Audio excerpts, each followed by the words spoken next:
Radiant's turn to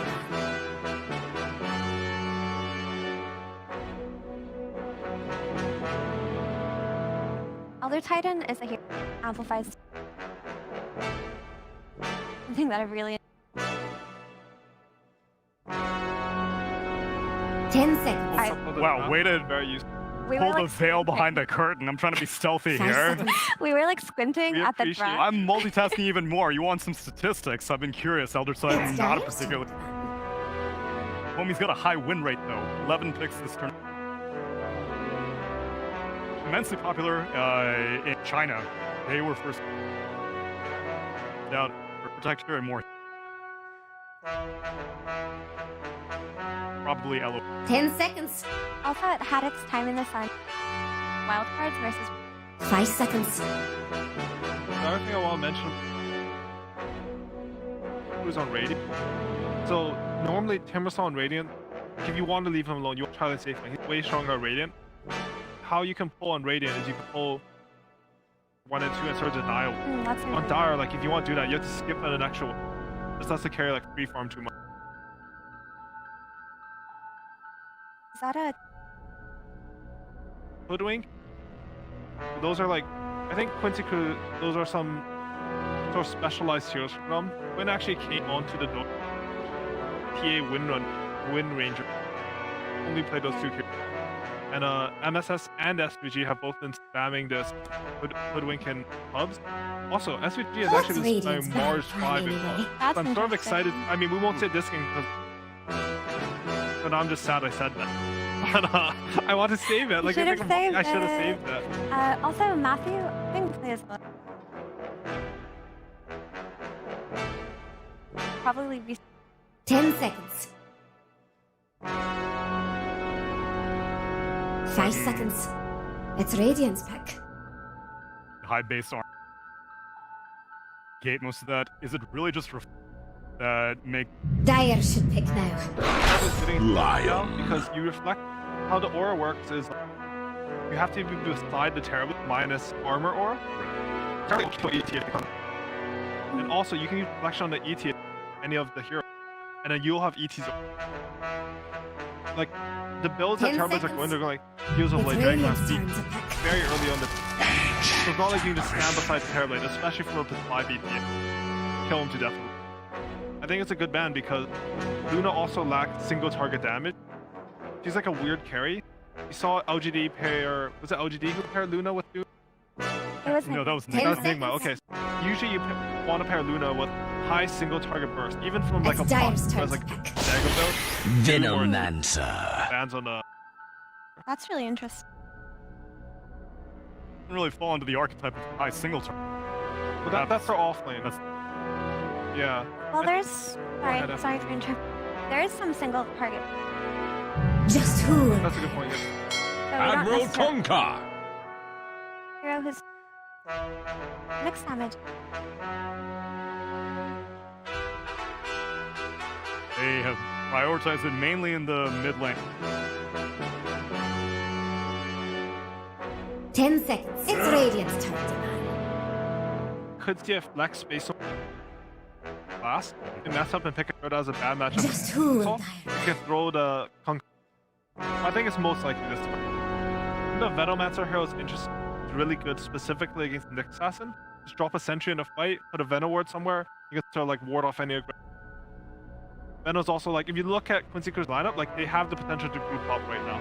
10 If seconds. you can get to a point where No Ping don't have the burst next, then 5 seconds. they can push on like everything.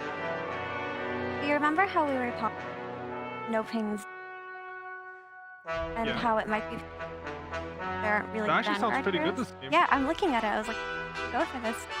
Actually, I think it's good versus all the heroes. I do really. Pick Pharaoh and carry? Yeah. It was, Age of Ends is a very good hero. And as you were mentioning, BT Boy, he said he's like been sort of learning about how to come to fight. And Pharaoh, you don't even have to make a decision. You can just hit creep and a fight happens, you always have your global. Got an innate. Would be marginally warded pick it. What's Radiant's ban plan anyway? Or also we were how to show up. Nice.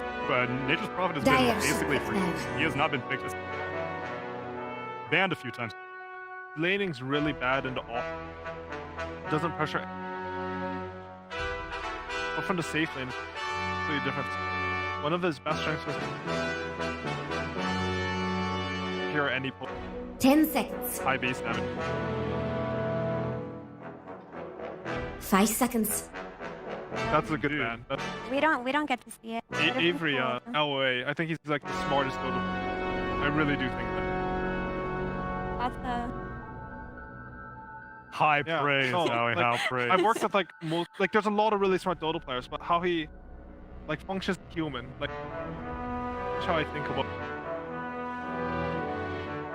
He's really smart. How he approaches. Yeah, I think. Yeah. No, I don't know if I can talk about it now, but. I getting mean, tripped now we're up. curious. It's No, radiant. but like if you watch the interviews too, like the last guy, who's the smart person to do, instantly goes SVG. So they go for Medusa. This is a. It was Awesome. banned versus them in the DPC. After Nature's So Medusa's In the spirit. Choose your hero. talent. Her level 15. So broken. I'm really glad they changed. But it was something you could very early on. So even though it seems like 5 levels, it's not just. I think Quincy. Yeah, do something. You can beat them if you have a 20k gold lead. If you go and even it. With that said, I do think they have the tool map and take or get like yeah, this But I don't think. if they get late because Deuce is like a 2-second.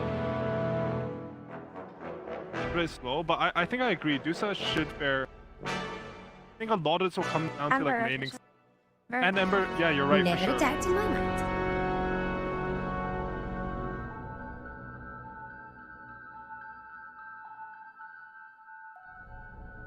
Fit the roll. I think If that- you have map control, seeing Embers at this like you would literally drop 8 stuff like that. You know, you can definitely do that. But I don't think that's how Quincy are viewing this. But they just want to really snowball, control the map, and then like try to end the game.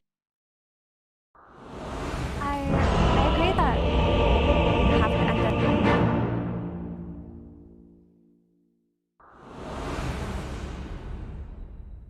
I believe in this. 그리고 I'm gonna lean. Lina Medusa? I mean, it's a safe bet. No kind of great deal of success in it. That's just where you prove yourself. I Well, feel like the 15 to 20 Alright, has gotten much never more. mind. So in the Much harder. DTC, Much. it looked good. 7.29D. Who knows? Your admiral And I is know on you're all board. waiting for some Dota. It's been a while, so let's give it to you. Game number 1. Quincy.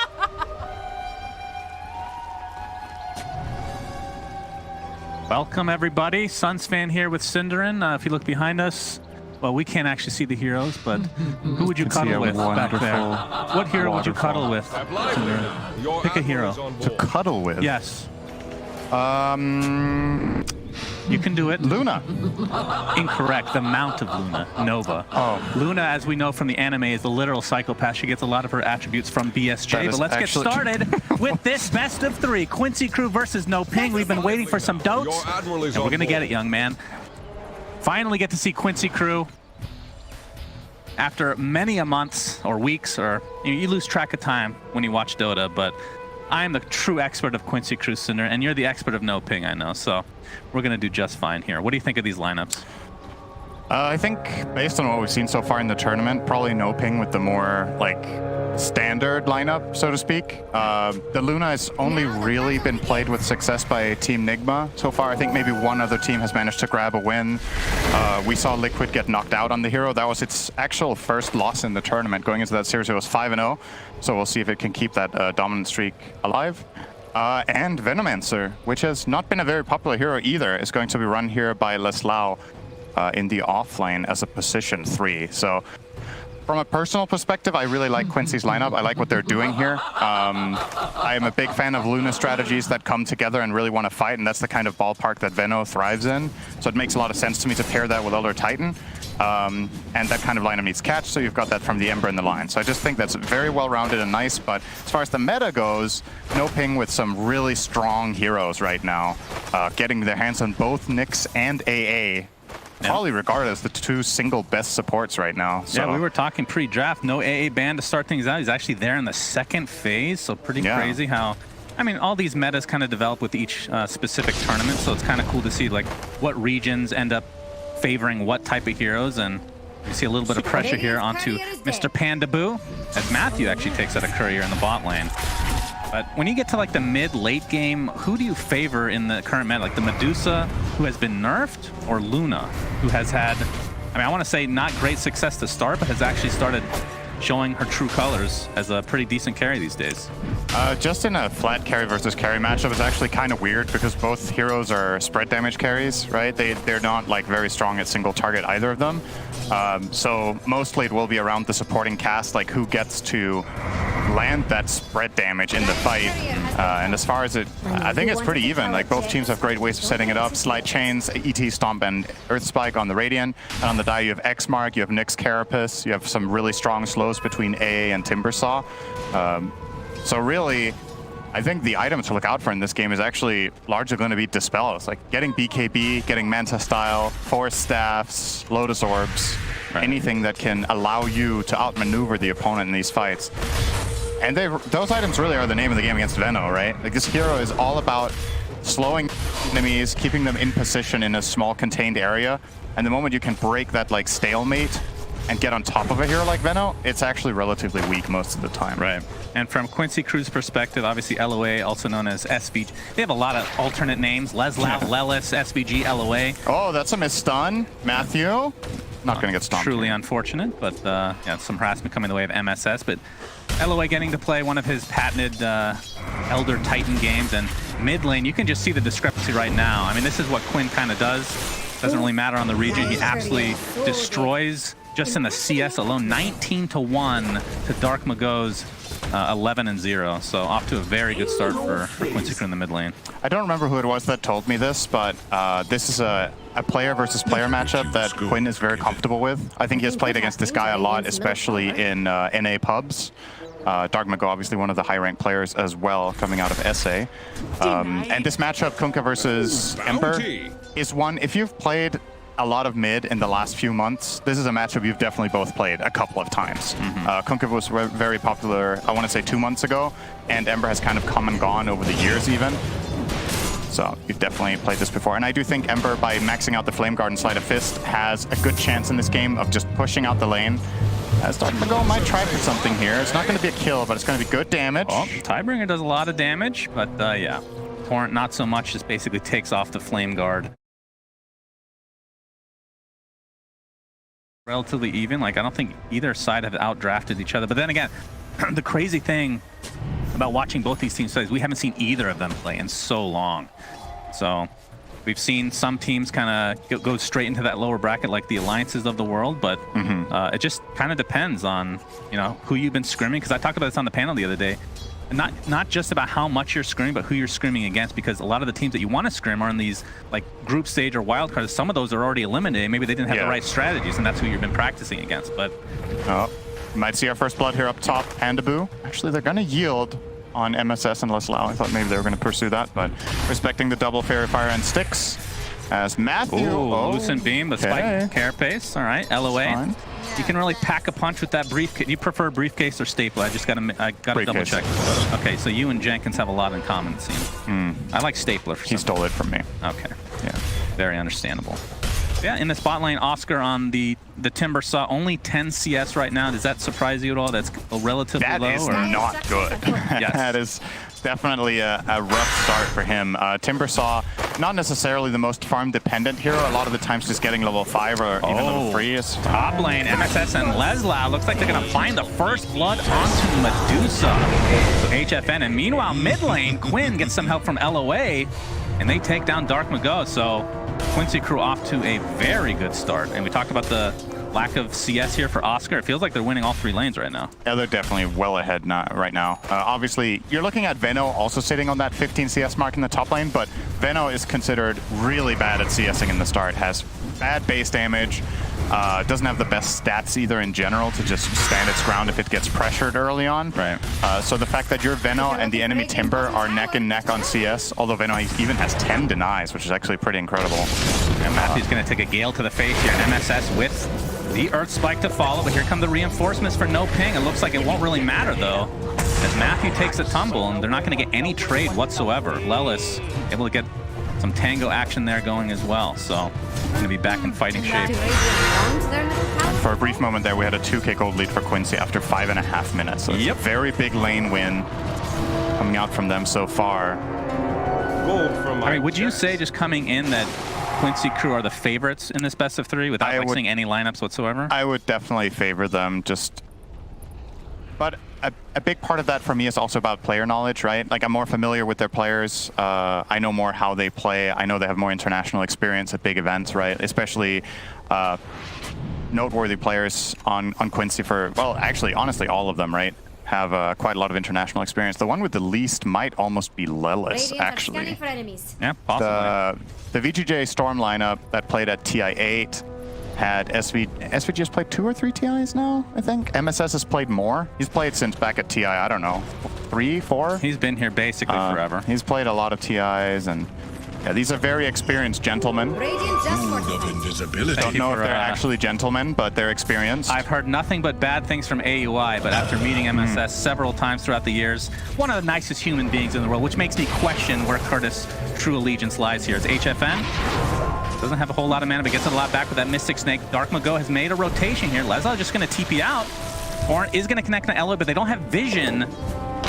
Dark Mago trying to wrap around the trees here, but there's the Earth Spike. Seems like it didn't have enough. Oh, nice. Oh, okay. My goodness. That felt good. Easy bop. And this is where the voice lines definitely come in handy. All right, that is a much-needed kill for No Ping. And, I mean, from their perspective, like, what's their game plan? Is this, because again, the Medusa, after all these nerfs, like, I'm used to just going into the triangle, farming for 20 minutes, and then being literally unkillable. As we see a stack being potentially taken out by Quinn, but you can see Tidebringer is there for Dark Mago. Quinn trying to dodge out this damage here with that Flame Guard. Does clean up a couple creeps. That's exactly what you want to do here, is you disrupt this stack here. This is actually one of the biggest strengths of Ember against Medusa, is the ability to contest stacks early on. A lot of the time, Medusa lineups won't have a lot of single target lockdown because they're rather team-oriented and grouping up around the Medusa, buffing her up, protecting her. And Ember Spirit can just go and steal this. Oh, this could be a really bad fight for No Ping if Quinn gets to heal up fast. He has dropped the Remnant to connect. They're galed on HFN, and actually, never mind, only HFN is galed. But yeah, they've just completely dodged out of their own jungle right now as Oscar will get the bot tower. Yeah, so Oscar off to, you know, a slow start, but now he's pretty high level. Level 7 right now, gets that tier 1 tower, and this is where, I mean, Timbersaws really shine. I mean, this is only 9 minutes. Are you surprised they didn't try to contest that at all, considering it's just a solo Timber right now? I think they put MSS down there, but they're probably discussing, like, how do we even kill this guy, right? Like, how big of a rotation do you need to make to defend this tower? And probably made the assessment that it's not worth it. Like, let's focus on the other side of the map. Let's try to shut down Medusa instead, which they did. Stealing these stacks is actually really impactful. And it looks like they're even looking to steal the other side. Yeah, this would be big. You got the Astral Spirit coming with a little bit of vision there, but on the other side, Timbersaw is starting into some action as well. But he's kind of isolated.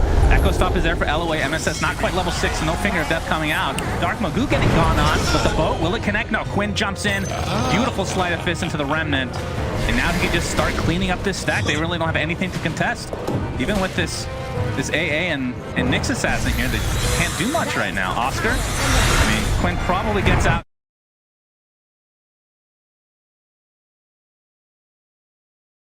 He really wants to.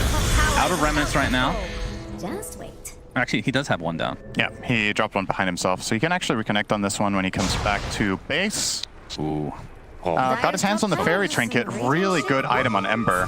One of the best neutral items you can get for this hero. Spell damage and CDR is very, very nice. Oh, sorry, not CDR. Mana cost reduction, not CDR. That would be crazy if it had CDR. I mean, it's already kind of a crazy it's tier still 1. really, really good. Yeah.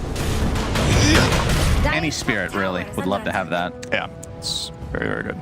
So yeah, Quinn, I mean, look at his net worth, 5K already. Has taken a bunch of stacks. I want to have this conversation about Medusa at some point, but mid lane, pressuring up this kunkka. He's already at half HP.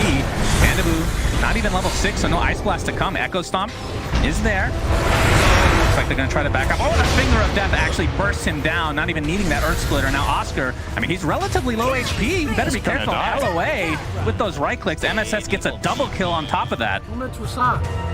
And there's still this siege available here, although it is dying to the tower. They're going to save it for now.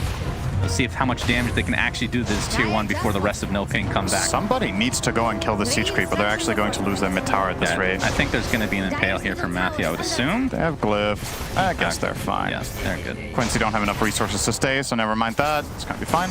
So yeah, let's go back to this Medusa, because her stacks have been taken, but I mean, again, when she was quote-unquote broken, she would go for ANiME Scepter second item, at least in the NA region or America's region. But now that that has kind of been nerfed, I haven't seen that item come at all, so it's basically just stats for the most part.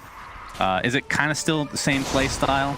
Just sit in the triangle for a while until you get, you know, 1-2 items, then you can start fighting? I don't know if there is any other way to play this hero. I think you have to take advantage of split shot and farm up 1 or 2 big items before you really do anything. You haven't seen the Dag and Medusa Syndrome? I have not. Gonna find the next assassin, still only level 5, and again, look at all this pressure they're putting on the Medusa. HFN, level 9 right now, but his farm, I mean, it's not that bad, but obviously with all these stacks taken, he's gonna be pretty sad. It's concerning for Medusa lineups when they can't protect their stacks, right? It's the one way that teams are playing this hero right now is you stack both sides, Medusa goes to farm them, and then you protect her. But especially this Ember has just been a huge thorn in their side, because Quinn can, when he has level 4 Flame Guard, level 3 Flame Guard running, they kind of can't kill him. Yeah. So he's actually just running into 3 heroes and stealing their stacks. And if they try to fight into him, they run the risk of getting hit by a Gale, getting hit by a Titan Stomp, or getting stunned by Lion. And if any of those 3 things happen, you're going to die. So Quincy have really taken full advantage. At this stage of the game, it's mostly magic damage on No Ping. So yeah, you're right. The Flame Guard's amazing. Very value. Absolutely. And he hasn't even maxed it, right? He put 3 points only. He's prioritizing getting more points into chains so he can look for the kills. You can see a sentry here is going to spot out Matthew. Or Spike does miss from MSS. Yeah, Matthew finally hits level 6. Let's see if they can set something up. Right, there's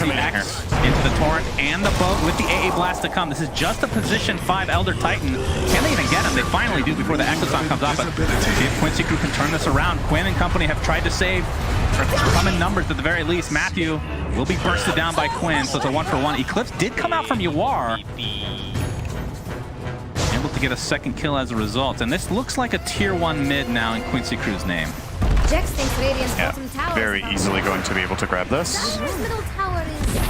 And I think you keep doing this. I think you keep playing like this for Quincy for a little while. Keep building your advantage. Again, play around your Ember Spirit. He's now finished the Maelstrom, so his damage is taking a huge ramp up here. Just it's kind of beautiful to watch, because this lineup is so... It's like really straightforward for them to do what they've got to do. They need to execute it well, obviously, but the way their heroes connect is very, very nice. And the Luna is free to do whatever she wants. She wanted to join there and use Eclipse and get a kill. Great. If she wouldn't have joined, her team wouldn't have complained. Like, Yawar is basically getting the whole map at his disposal for the last 10 minutes. You just do whatever you want, dude. Farm your items. We're going to make spaces for. This is kind of reminiscent of some of these other teams in the tournament, how they've played, especially like LGD with ANiME in some games. Comes to mind, where he would be playing like an Anti-Mage or a Terrorblade, and the other 4 are just... It's not really for Protect 1. It's just a smoke to start things out for Quincy Crew. Dark Mago was the target to start with. Looks like he's going to back up just fine. Matthew gets hit by a Gale. He's in trouble, actually. Spirit Vessel applied as well into the Elder Titan ultimate, but the Spike character base is going to dodge a little bit of that, but he's going to be destroyed very shortly after. Looks like SNY was just picked up from Medusa, farming a little bit better than I thought, but Quinn going to get AA blasted, but in the meantime, looking pressured here. Remnant out. Oh my god, he's actually going to get out of this. Mystic Snake will connect. I'm sure he's going to get bursted down thanks to the AA blast. So he's just going to reset here. Stone Gaze buys successfully the LOA, but now they can just turn this around. Look at HFN, just a fast evaporating. Finger of Death comes out as well, so it's a 3-for-1, and now Dark Mago and company are in a lot of trouble. That's going to be the 4th. Timber saw the lone remaining member of No Ping.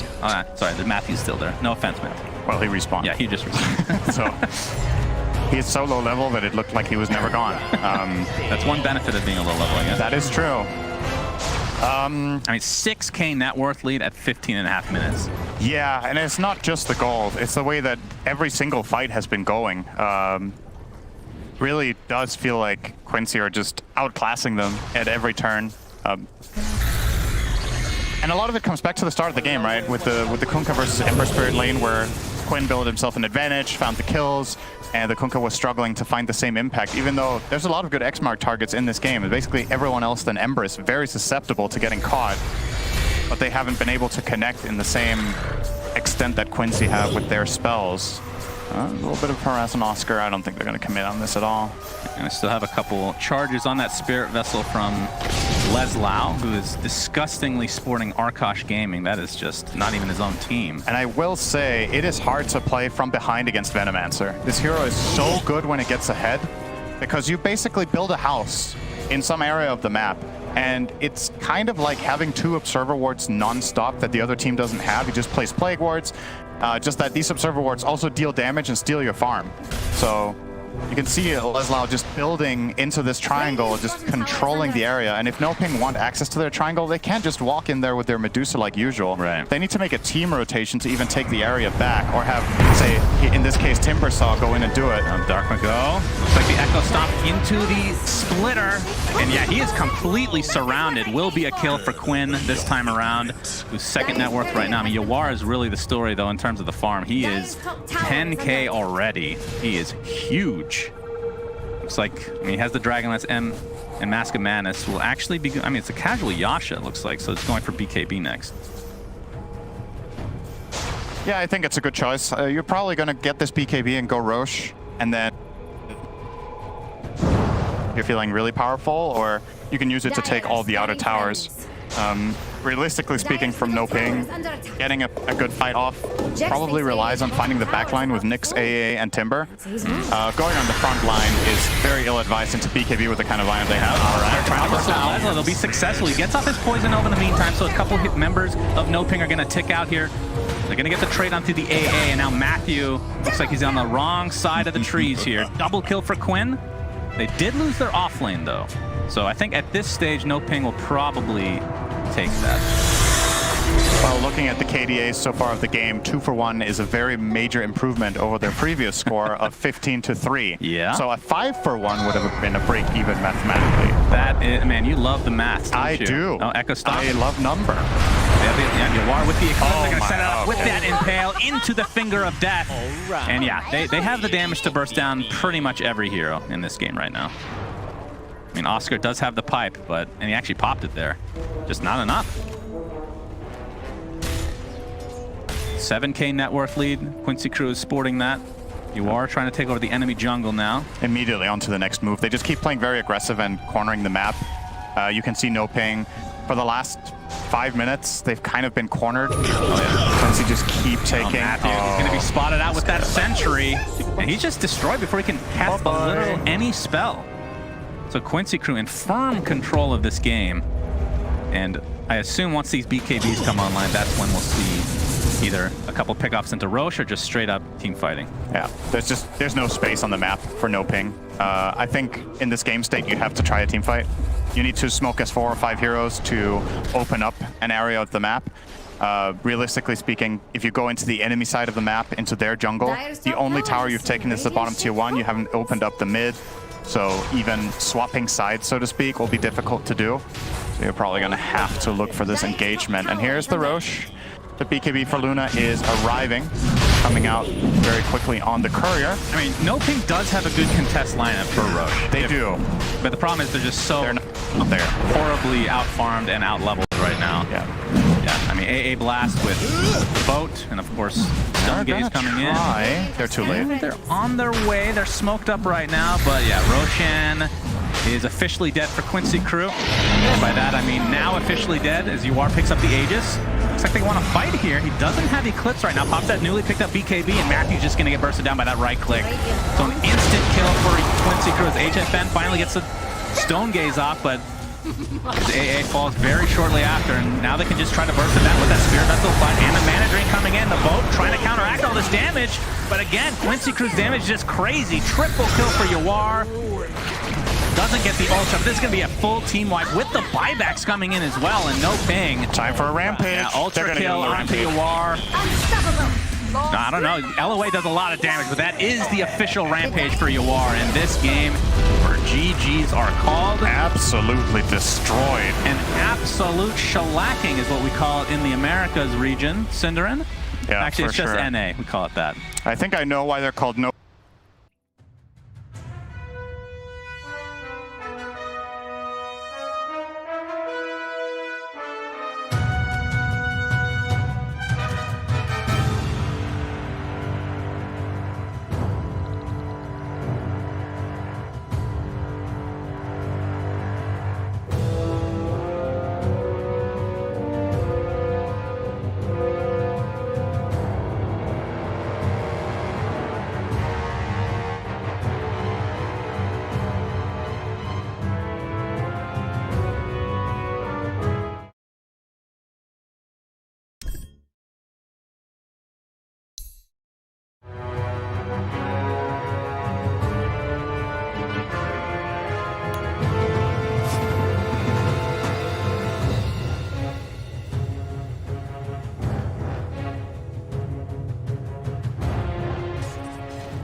It's checking the rush damage, rush HP that is. They get 3 Aegis.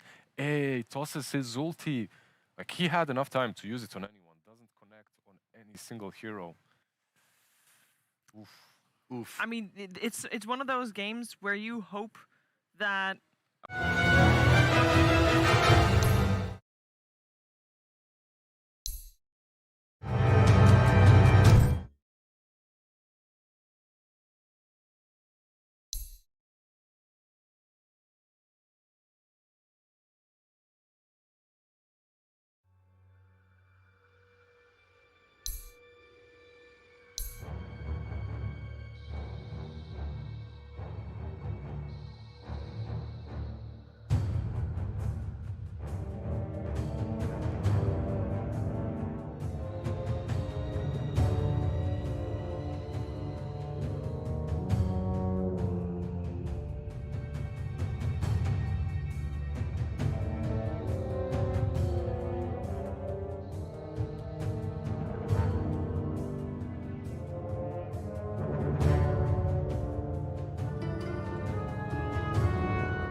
actually, this was one of the few times that we actually see Ember Spirit do really well. We have barely seen Ember Spirit over the last 6 days with all the games that we've had. Yeah.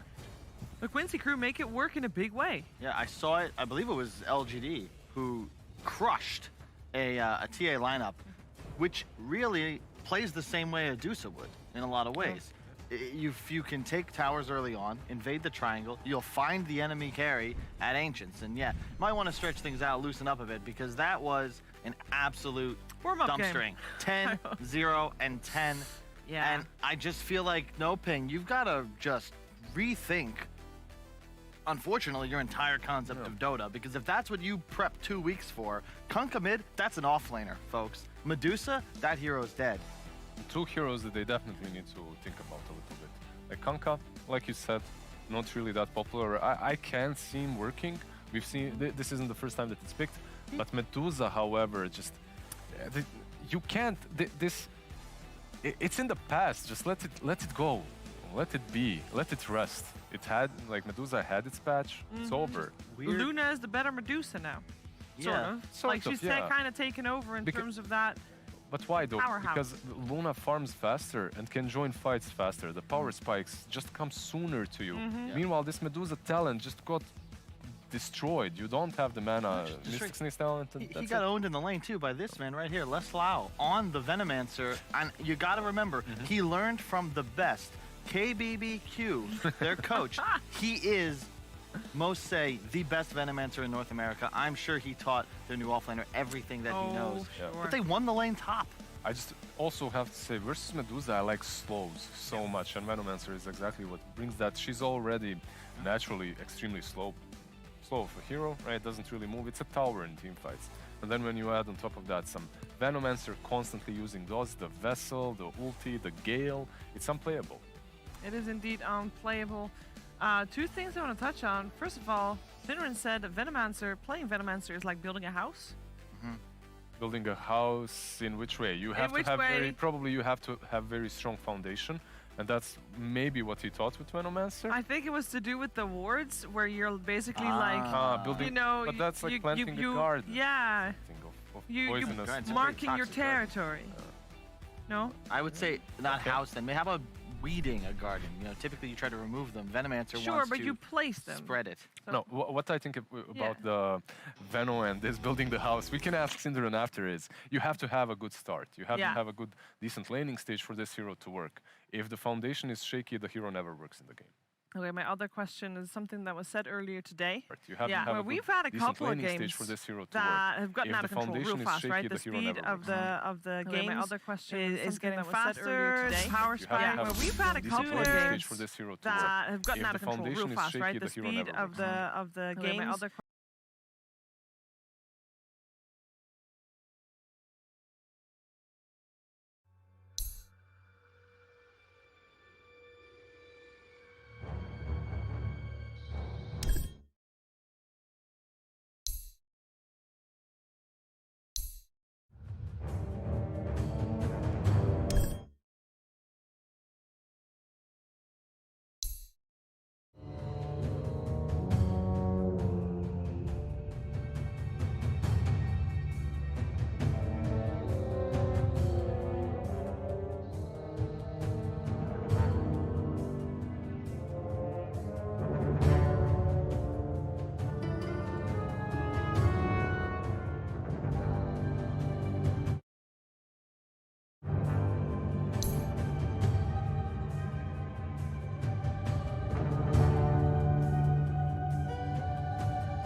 Okay, can I get some boiling water? Don't check or it. They said don't. They said don't check it. I don't hear it. It was only here. They said don't check. Someone is panicking. This is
when you're gonna start cooking. Washing your hands. He skipped that part. He started And grabbing touched the all the chicken. vegetables. He touched the chicken. He didn't even wash the chicken. I saw it. No, What? You don't wash chicken. Why not? wait, When you take it you out, do wash I chicken. wash No, it. you don't actually wash chicken.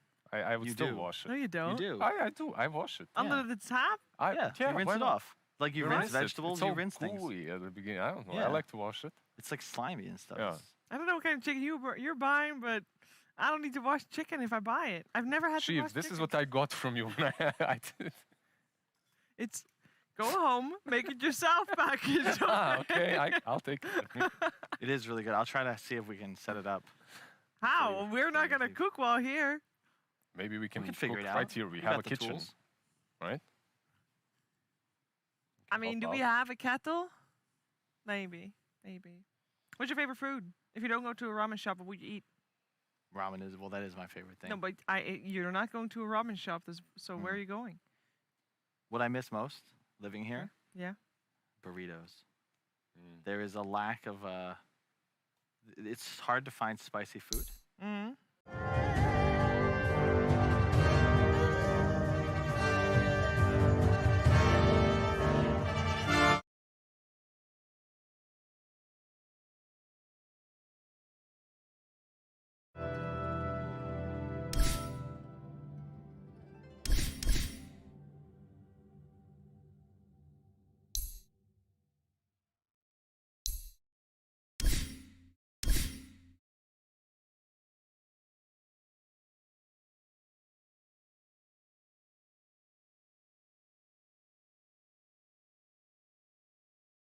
Countries. Actually, I know Finland is one of them as well.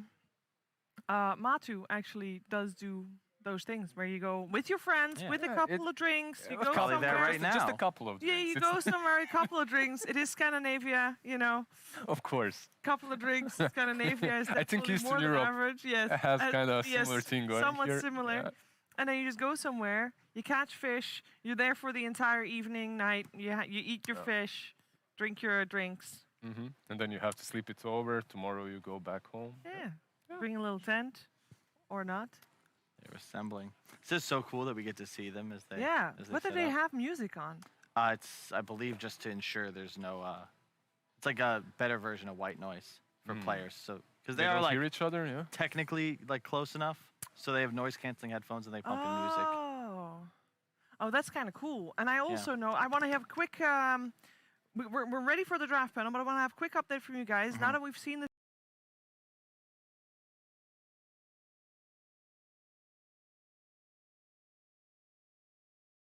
teams play, how much different is game 2 going to be? You don't have to predict results or whatever, but like in terms of adapting, how much do you feel like Noping can adapt from that Noping, one? they just need to reconsider everything that they've been learning for the last couple of weeks since the DPC ended because it's not working.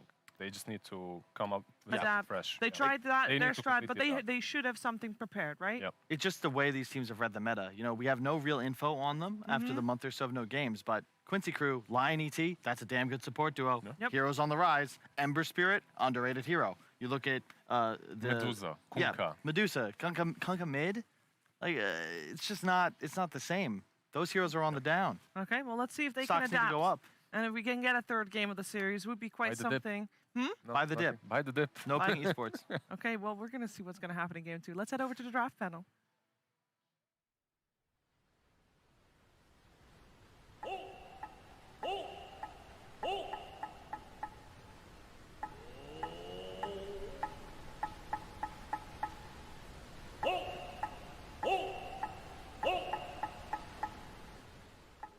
North America to the moon right now. Quincy Crew taking just a clinical performance against Noping, and I gotta say, my panel's feeling heated. I don't know if you're gonna be as fiery, Effie, on camera as you were off camera, but you had some thoughts. Noping, I mean, I'm not gonna put words in your mouth. Would you like me to say what I wanted would to say? actually, yes. I had high expectations for them Okay. and for South American teams going into this major, but they were disappointing. They got absolutely stomped. There we on go. There we go. That's the No. emotion. No, they got completely crushed on lane. We're not even going to talk about the picks. Timbersaw had 10 CS, bot lane, Ember had 20 CS over the kunkka at like minute 5. Early, very early. Ember was running into the triangle 1v4 at minute 9. Like, I kind of lost.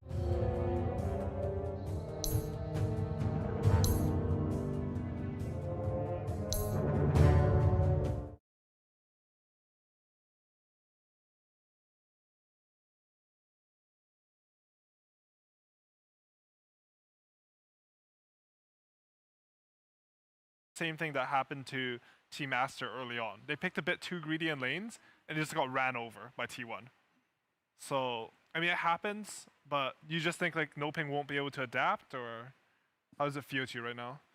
They just look like a worse team, in my opinion. From Yeah, I mean, we have one data point, right? Because we know nothing about the teams other than this. It's just, how do you only have 10 CS on Timbersaw? That is rough. I think like their draft, the idea of it, could potentially work on Radiant, because it's just so much better in our offlane with their plan. But because their bottom lane went so well, you can't pull the creeps the same way you can on Radiant as Dire. 10 seconds remaining. They lost bot lane, and then Nyx went top, and he just dies when they tried to try lane. Like you mentioned before, like they really like to pull their 4, gank for HFN, secure on the good game. Instead, Nyx just comes top, and he's just like bonus kill. I think that NoPing needs to draft winning lanes, and if they don't, there's absolutely no way they can play mid-game versus Quincy Crew. Yeah, the thing about Quincy Crew is they've had to play a lot and prepare a lot for EG. And EG are known as like a lane-dominating team. So that means the first step to beating EG is always to get out of your lanes. It doesn't matter if you're even, it doesn't matter if you win them, but you have to get out of lanes versus EG. So as a result of how EG plays, they've nurtured the region to sort of get good at lanes. And Quincy Crew, we see one game, but they're really strong in lanes. 5 seconds. So that's the first pick Viper. Is that going to be the infamous Quinn Viper? I think there's a high percentage of Quinn Viper, but I know Lelis does play it, and Quincy Crew can play some weird 5s. So they might opt to throw NoPing's picks in their face. And like I don't know, their picks are so cool, because I think the first game they stole the Luna, and in the second game they're stealing the Viper. Any chance Hoodwink break discourages the core Viper, or the hero's not quite known for that? Do you know how to break work? Does it disable your corrosive skin before the damage? Would you happen to know that? I have no idea. I believe generally the way Vendetta worked, it was break first. Okay. Dota's really weird, so we have no clue. Yeah, I because can't guarantee. You don't deserve to play a game where the tooltips tell you what the spells do. It feels intuitive to think that the damage is applied first, but... Yeah, I have no idea. All right, I'll consult the wiki. I'll do the research. Yeah, I won't tell you. You can... no, but I don't think it should really matter. You were mentioning this Hoodwink Cafe earlier. I think you're right. Like, this hero will be highly contested in this series. I think it's just... If you think about Quincy Crew's aggression from the last game, I think Hoodwink is actually a pretty good response to that. If they're running into you, then I think your spells become a lot more reliable, right? They run into your triangle, maybe near a tree, you can catch them. Yeah. So they do pick Centaur. I was thinking that Hoodwink typically does prefer to play with an initial stun. She can set up on side lanes like we were talking about a couple of days ago, but it's best to just follow up with that for sure. 5 seconds. And also, you can cast your spells while you're charging your... Yeah, you can cast everything. You can actually blink forward like a cycle. You can cast your ulti and then blink into a fight with a fully charged one. Yep, and nothing can interrupt it. And even getting stunned or silenced is still going to go off at the very end. And it does indeed apply the debuff first and then the damage. Okay. So that's sort of neat versus Viper, because that magic resistance is the only reason that hero is tanky. It doesn't have that high stat gain or base strength. Like, they're okay. But if you can burst this hero, especially if they put it mid, as you're mentioning, like, that would be huge for NoPing. So Centaur feels like...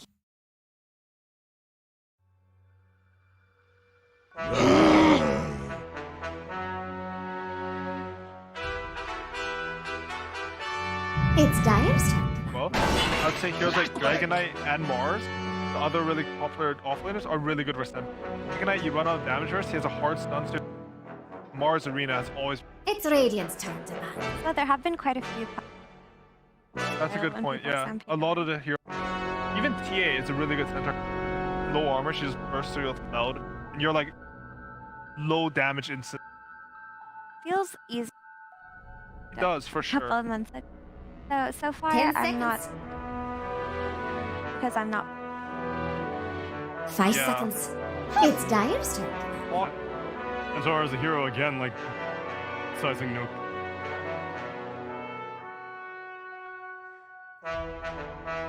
Carry of 7 point. Popular, what in South. 10 seconds. Centaur, What's Radiant's not really the band offlaner. plan anyway? Like it blows my mind that we see that and not a DK. Yeah, I don't know if it's like a. It's like we don't have that much information. There's like a high percentage that they played a bunch of scrims, they picked these heroes, and they're like, these heroes still work for us. We have the highest percent to. So it's like it's easy for us to look at them and be like, this doesn't match up what we play with the other games. But the audience should also remember, like, these guys have also watched those games, have scrimmed. There is a chance that they just legitimately think the best. I mean, I don't know if it's the best. They might lose with it. They might be silly, but no. I just want to comment. Hawk destroys hood. Shot on the stun target and just. Yeah, that's a good point. So, I also think he's gonna buy a Quelling Blade for something. Like after he stuns your carry, you hook the hoodwink, free your carry, and then you trap the hoodwink. yeah, that's an actually. That's definitely gonna happen. I think it will. Yeah. No, because I mean, Quincy crew are hoodwink spammers. I think both their 5 and 4 played the and play it a lot. Then you should also know, like, so. Just who will Dire ban? So they do ban Puck on the side of no pick, as soon as we went. Well, Also, I think he works well with Viper. It's got Nether Toxins on you on him. It's one of the higher damage spells. And as you were mentioning, like it's also a counter to 10 seconds. Can't move very high level. 5 seconds. Unless you're a courier, couriers can move. Or if you're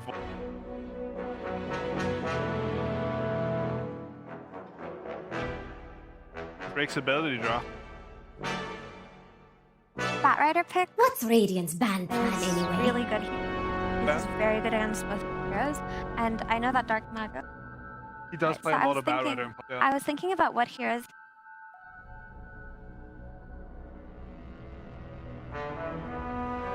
Sort of off-meta heroes. It seems like the SA team. 10 seconds. That this turn danced to their own. Did their thing. They didn't 5 care as much seconds. about the meta. No ping as well, and like we'll see if what they're dancing to is like, because like there's a chance you play a style that's better than the current meta. That's why the meta's ever evolving. Keep finding stuff to bring. But like it's sort of low percentage of it. Like it's completely luck based. If it's just a stuff you played, you're not. Said in the first.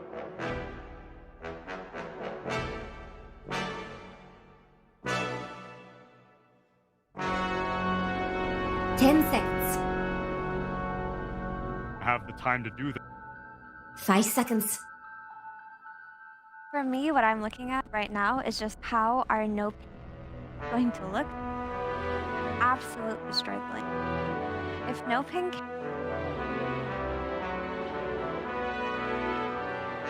It's Dire's turn to pick.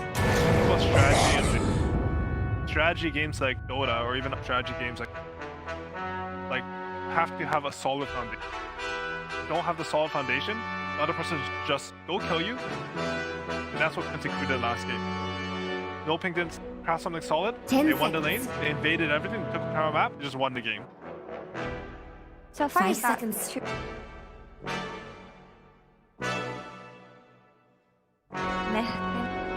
It's Radiant's turn to pick. Warlock. I'd agree with that. I think she's a good laner because I don't see her as someone who's enabled by her offlaner. I think she can make. Or if she's. I think she can make the lane strong because she does provide like a movement spell plus stun. 10 seconds. Those are always good at killing people because you're out of position. She's also good at securing the last hits or acorn shot because they changed the last patch to be like less scaling but more base damage. But I would agree. Like if I think of strong laners, I definitely don't think. She has a good attack animation, but her. Yeah. She's very annoying. I don't know why. It feels annoying to me. Her laugh. Yeah. It's Dire's turn to pick. Sometimes the voices in my head are enough. So HFN plays a lot of gyrocopter. I think he's one of the only carries that found success on both Luna and gyrocopter. They're actually very similar heroes. It's Dire's turn. Because gyro definitely way more. And like I said, you really can't lose. I wouldn't want to play. Zeph was mentioning something a lot. Was they rotate? If you have Prophet Abaddon, you rotate Hoodwink. You just.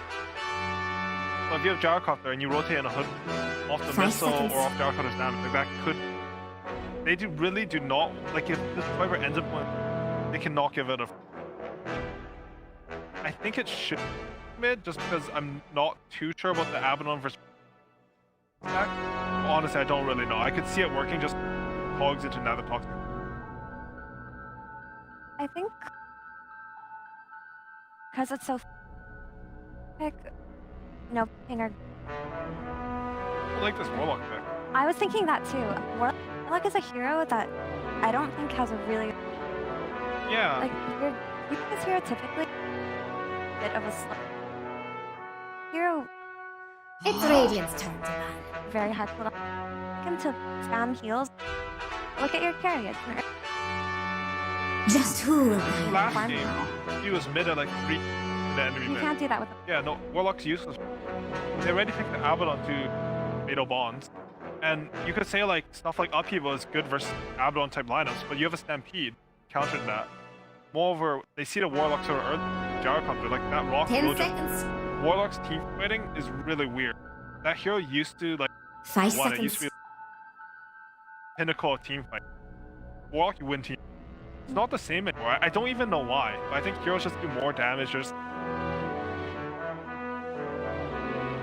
Yeah, I would have preferred something more in line with what last game. I don't know why they're changing. Warlock will always have a Radiant's turn to so like,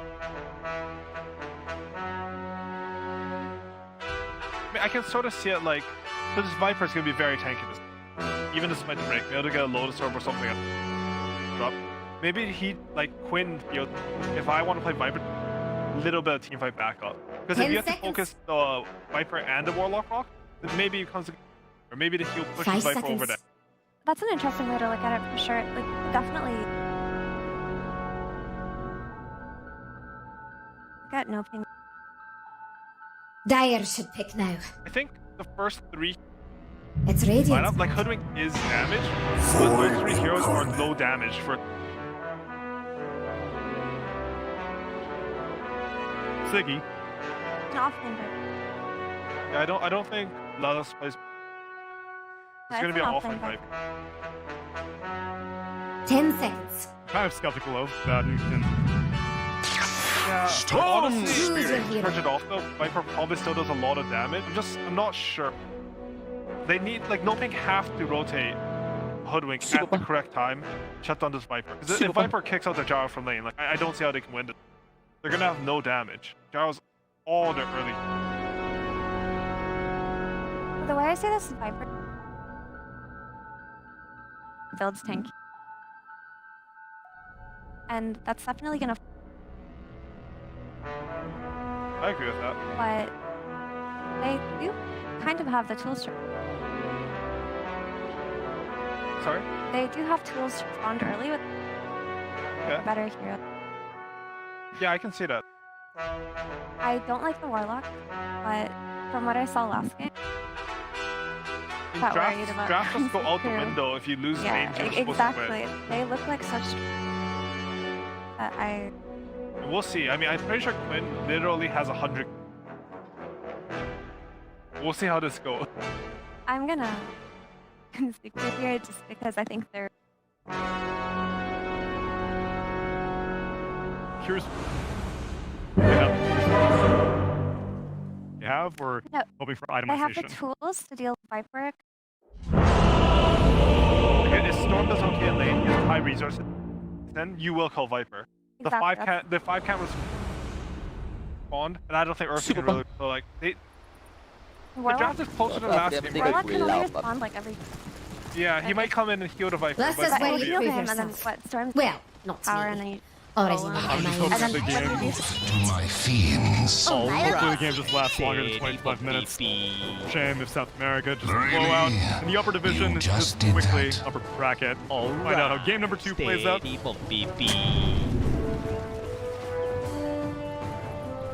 Thank you, Tsunami and friends. Suns fan here with Cinder, and this is going to be game 2 of this best of 3 series between No Ping and Quincy Crew. The loser of this series plays an NA team in EG, so it's going to be the America's Classic, it seems. Kind of bad luck in terms of the draw, but, I mean, do you think this draft is... I mean, again, I'm expecting No Ping, I think we both are, to come a little bit... I wouldn't say they weren't prepared, but they're going to be playing better this game because they did not look this bad in the, We could give him 30 days qualifying and they still stage. Be ready to fight. I feel like based on the heroes that they have, it is less likely that they get rolled in lanes as hard as last game. Like the panel pointed out, I think they had a lot of percentage, Cinder, since you're a robot. They will do 23% better in lanes. Okay, so that's still not good. So maybe it's more. Maybe it's 50% better. Okay. Like the panel pointed out, Warlock is not particularly good in this game. I don't think he threatens their offlane that much. So I think both the Hoodwink and the Centaur will be having a pretty good time here. Even though they're playing against Ursa, in my opinion, Ursa Warlock can't really...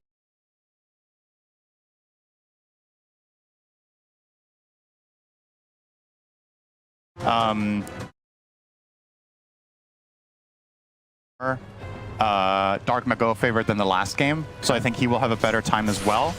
And then the bottom lane, Gyro Abaddon, I think can hold their own against Clock Viper. So I actually foresee them like breaking even in lanes, and that would be a great improvement from last game. And then as far as the game plan goes, I think this is a pretty good Storm game. I think he can get a lot of stuff done here with the protection of Abaddon, with the Stampede as some sort of a buffer, multiple stuns, great follow-up damage. Okay, Panda Boo almost died. Yep. So let's hold our horses on the laning stage. Well, that's a dead horse, if anything, Cinder, and that's Abaddon's lore, of course. I don't want to speak out of turn here because it was just a quick little video image or whatever, like during the drafting stage. You see MSS, his reaction to the Hoodwink pick, because MSS has played, I think, more Hoodwink games than anybody during the NADPC at least.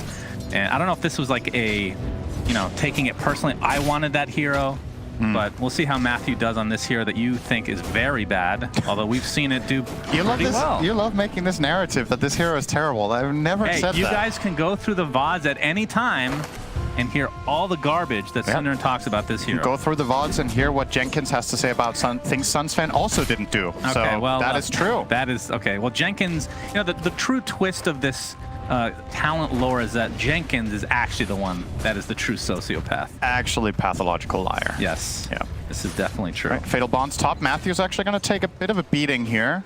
No Orb of Venom on Yawar, though, so should not be able to follow through. Onto Matthew. One of Hoodwink's biggest strengths as a hero in lane is the 320 base move speed. Very, very nimble. Faster than Ursa.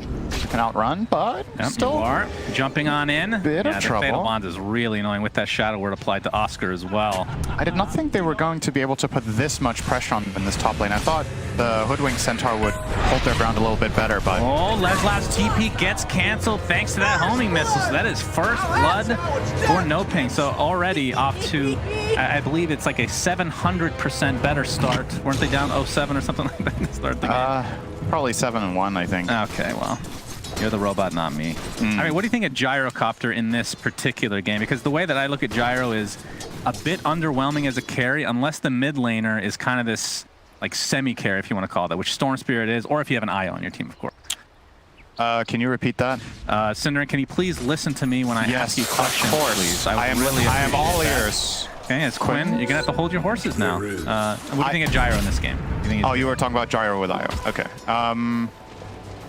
I personally like him more with some sort of combo as well. Like you said, IO is great. Abaddon is not the worst just because Gyro wants to stand and deliver, right? And Abaddon offers you that protection in the Stampede as well. So honestly, I think if somebody gets a Solar Crest in his team, he might be able to get the job done here. The Ursa matchup has got me a little bit concerned, though. I think that's one of the best carries against Gyro.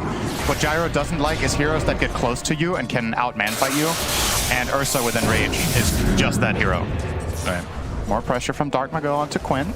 He is winning the lane currently. Yes, not by a lot, but is ahead. I mean, we're paying close attention to this because at this point last game, it felt like all lanes were lost. Yeah. As Oscar gets off a nice hoof stomp onto 2. But yeah, you're talking about the lack of this, I guess, lockdown for the Storm Spear in theory. I mean, I guess Quinn would have to get a Yule Scepter, probably an Atos on Lelis, the Viper. Yep, both of those items would be good. I think the Yules on Void Spirit is more or less a given because you will also want the defensive potential of it against more or less inevitable Orchid. All right, Dark Mago is going to dive in here. Simile comes out onto the other side of the trees, and of course, Dark Mago not quite 6 yet. Pushing him out of lane though, so he doesn't get the experience in the tower. MSS is there to clean up though. Yeah, trying to save that wave so that Quinn can just TP back and actually get the XP. Yep, very nice. But this is, of course, leaving Leslau very susceptible. Viper offlane 1v2, I think, is very bad. This hero thrives on playing aggressively with at least even numbers. But under these conditions, he can't even get experience, more or less. Like, he's actually getting zoned by an Abaddon, because if he starts trading a little bit with this Abaddon, he starts getting slowed by Curse of Avernus, and the gyro walks up with a homing missile, and maybe you survive, but you lose your entire hit point pool, and then you can't lane anymore. So he's being very cautious, and that is costing them quite a lot in that bottom lane. I think MSS is going to make his way back down here, but I'm a little bit worried. The damage is almost done here. HFN is going to get level 5 when Gyro's level 3 in this lane. That is really rough. He has to TP out. Suffered the most. Homing missile is not going to connect. I mean, it will eventually. And he walks back to this. Actually, he went to the tier 1. All right, that makes sense. This is not. This is a totally different start. He's the same level as MSS on that position 4. So, I mean, what do you think of Viper as kind of this? Like, how do you come back on this here? Do you just go for these early kills once you hit 6? Do you just need to find some jungle camps and get the nether toxin? Yeah, I think the latter. They're not killing in this lane anymore unless there's some crucial mistakes or they get a rotation from Void Spirit, which I think is the more likely play, actually, that Quinn tries to help out. I believe his boots are coming out in the current. No, he went for the blades first, so does not have the move speed to make rotations with. I do that too because I can't last hit. Good to see a number 1 MMR and NA do the same. Probably getting them for a slightly different reason than you. Yeah, probably. Oh, Oscar attempting to TP out will be successful. Quinn, in the meantime, gets pressured a bit there as the rune was taken. Centaur has 16 CS. Rune is top for Dark Mago. We've been okay. So the last game, Timbersaw got bodied in the offlane. This time it's Oscar on the Centaur instead of the Timber. His laning performances have not been impressive, and I don't know if it's him or the Hoodwink or the way they play together, but again, I feel like this is not the outcome of this lane. You are not satisfied having 16 CS minutes, 630. Still level 3. Still level 3. I play a lot of Clockwork. This hero does not like not having boots at this point. Like, I think they're coming now on the courier. Yeah, he has the boots, but still no trinks. Your bread and butter until you're level 6 is running heroes down, and just a Windlace puts your move speed to about the same as a gyro without boots. So it's these boots were sorely needed there. He wasn't able to connect on Abaddon, and now he has them at least. But I would say both off lanes have gone terribly, actually. Like, they have had a really tough time. In a vacuum, who would you rather, like, who has a better chance to come back? I would assume it's Viper just because he can take out stacks. Centaur has a level and a half on him, though. That's true. It's, I would say Centaur, because of the level advantage he has. What is his level of return right now? He's level 3, right? Okay. He's 113, so... He can jungle quite nicely. First of all, he can jungle, and secondly, his level 6 comes earlier and can make global impact. He can set up Gyro for success, he can set up the Storm for success. Yeah, that is true. And speaking of the Storm, he's going to get ganked by Warlock. Yeah. My prediction is this will not work. It did not work. Thank you. That was a low probability play for sure. There's an illusion rune. Looks like Quinn is in trouble. Yeah, Quinn does have one Astro Step. Doesn't use it though. Okay, ends up dropping to the solo mid as well. So did he? It showed green at the top for me, Cinderin. So I'm just trusting. You're right. It's actually bugged. It is on cooldown on his spell counter. Oh, okay. It just got off cooldown now. Huh, interesting. Well, that's big. You got to imagine being Dark Mago in this game. Like, you've got something to prove after the last one, right? Like, this is a rivalry for you. The player matchup against Quinn. There's a lot of pride in this mid 1v1. You got stomped last game. It's got to feel so good to get this start. And Wow, 2k gold lead for no ping. Yeah. You heard the panel. They didn't give them very much of a chance in lanes, but they have definitely woken up. Maybe they just needed to get, you know, used to the stage. This is new to some of their players, I think, to play on a big stage for big stakes. And you can have a lot of nerves going into game one, and then you sort of like settle down, get accustomed to the situation, and start playing. For your first LAN tournament, this is probably the best one because there is no crowd. So you can kind of like use this as a stepping stone, if you will. Right. HFN. He's in trouble. He is in quite a bit of trouble. Aster Step is there. Stampede comes out, but he's getting locked down inside those cars. He gets off his ult in the meantime, and with his Storm Spirit here, she'll be able to clean up nicely. A 1-for-1. They did lose the gyro. That is the big kill for Quincy. The question is, can they get out? Darkman has no mana. Only level 5, but yeah, they're not going to chase anymore. Darkman Go gets the aquatic shield, not enough. Not enough mana to get to the high ground either. So a double kill for Leza. He desperately needs these. The laning stage was so bad for him. And this looks to be a potential triple, but Quinn will take it for himself. I mean, this is the mid-tax after all. So yeah, 3 kills. Honestly, that was completely fine for no ping until Storm expended his entire mana pool trying to kill the Warlock. If he would have just settled there, he could have easily accepted this. This was a big rotation from Quincy. We end up giving him an extra 2 kills. Yep, he's now going to die. Homing missile's coming. Always feels bad when the carry is hitting the creeps, trying to be min-maxing while going for your kill as well. Feels pretty bad. Good rune steal from Matthew here. Yeah, Quinn, I don't know if he's gotten a rune yet, actually. And it's funny because, aside from the water runes, which don't really count, but there's like this narrative that Quinn just is, and he even says so himself, he's very lucky with runes historically. Oscar? Yawar's actually going to pop the Enrage, but won't be able to finish. He's actually going to reevaluate this. Okay, Jen, I have to tell you, as a machine myself... Yes, that was a kill, by the way. With a big enough sample size, everyone has 50% on the runes. Okay. That's just it. That's definitely not true. You can be lucky in a couple of games, even in a tournament. Some people are born lucky, though, Cinder. We've had this discussion before. I actually do believe that. You do believe that? Yes. You believe there are people that have more than 50% chance to get the rune? I mean, technically they have a 50% chance, but they're not going to, you know? What's that they're born unlucky. What's that supposed to mean? I mean, you're talking about just pure math. You know what? We can have this discussion another time. Just don't make sense. Sorry, does not compute. Is that like a divide by 0 moment? All right, level 7 on Oscar. He does have his Vanguard, so we'll be going for the Blink Dagger. No big surprise here. I mean, if he's farming really well, typically you see the Hood first, but yeah, you can't really, you just need that initiation pretty bad. You need somebody to follow up the Storm Spirit in this game. But LOA, he is level 6 now, so they have the Chaotic Offering. Yep. They have a lot of team fight here to couple that with as you are. Pops the Enrage again, but... Trying to force Stampede, but no dice. Yeah. I mean, it's not the longest cooldown in the world. It has been nerfed in the past few patches, I suppose, so it's slowly creeping up there. I believe Mars will be getting that treatment soon. Yeah, that would be an obvious nerf to Arena, would be to give it more cooldown. That's Orchid reveal. Nice bushwhack onto 2 as well. Into the Stampede for the Chaotic Offering. Trying to disengage here, Quinn. Gets the Aster Step up for the high ground. Dark Magoo has absolutely no mana. Yawara's come to play as well. Trying to dodge that the Aether Remnant. Does so successfully. So the rotation from Yawara is kind of wasted here, but at the very least, I mean, the Chaotic Offering basically traded to be able to save their mid laner. Chaotic Offering, an Ursa TP mid, and what did you lose, really? You lost Stampede and a little bit of time. I don't think that feels that bad for no ping. Obviously, if they get a kill there, that's amazing on top of the Golem, but looking at the net worth and the last hit chart right now, top 2 last hitters easily on the side of no ping. No damage to follow it up with yet. Quinn's actually getting frisky here. Got the Aether Remnant. Looks like he's going to back up here. If you compare this game to the last game, like if you think about resource management, how much value Quinn is getting out of his resource pools. In the last game, he was using mana and health to basically gain net worth, not necessarily by killing heroes, but just by map controlling, like stealing stacks, preventing the enemy team from accessing key areas. In this game, he's using a lot of his resources to just get away. And he hasn't really pressured very much. The 1 kill and 2 assists he has was from the moves bottom, where he kind of got a couple of freebies, right? Yeah. So definitely night and day between the Ember game and the Void Spirit game here.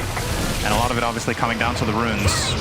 Yeah, we see the first Viper Strike of the game, I do believe, and it's going to be reserved for Oscar. So nice pickup there for Quincy crew.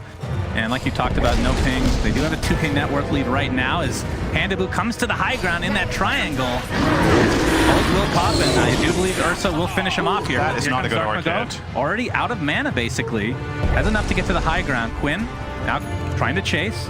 They know that they don't have vision up here, so... Yeah, half back mana things on the up. Storm, that's just not happening, but... It feels like, I mean, you talk about how Quinn is doing that, but I feel like Storm's doing the same thing. Spending a lot of mana before he can actually get into the fight properly.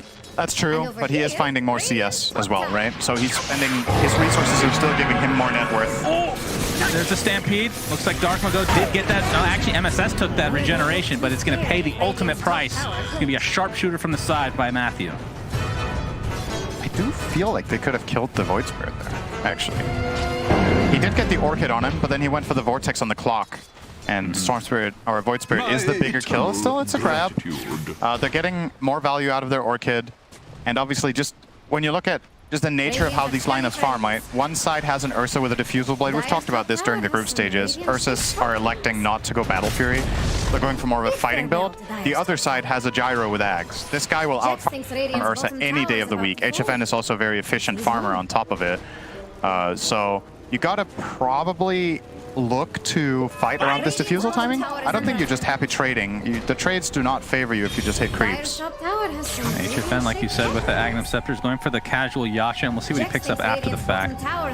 But yeah, Quincy Crew's build a little bit more early game centric, so expect, I think once that Yules comes online, they're waiting for that, I think. for Quinn, so he can actually dispel the Orchid, among other things, set up his Aether Remnant. I mean, it has so many uses this game.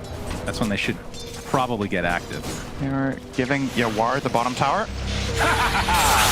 Long zip. Yeah, that's a lot of mana usage, but that is the Orchid into the Sharpshooter, and he should be picking out here to that Orchid. In fact, he does.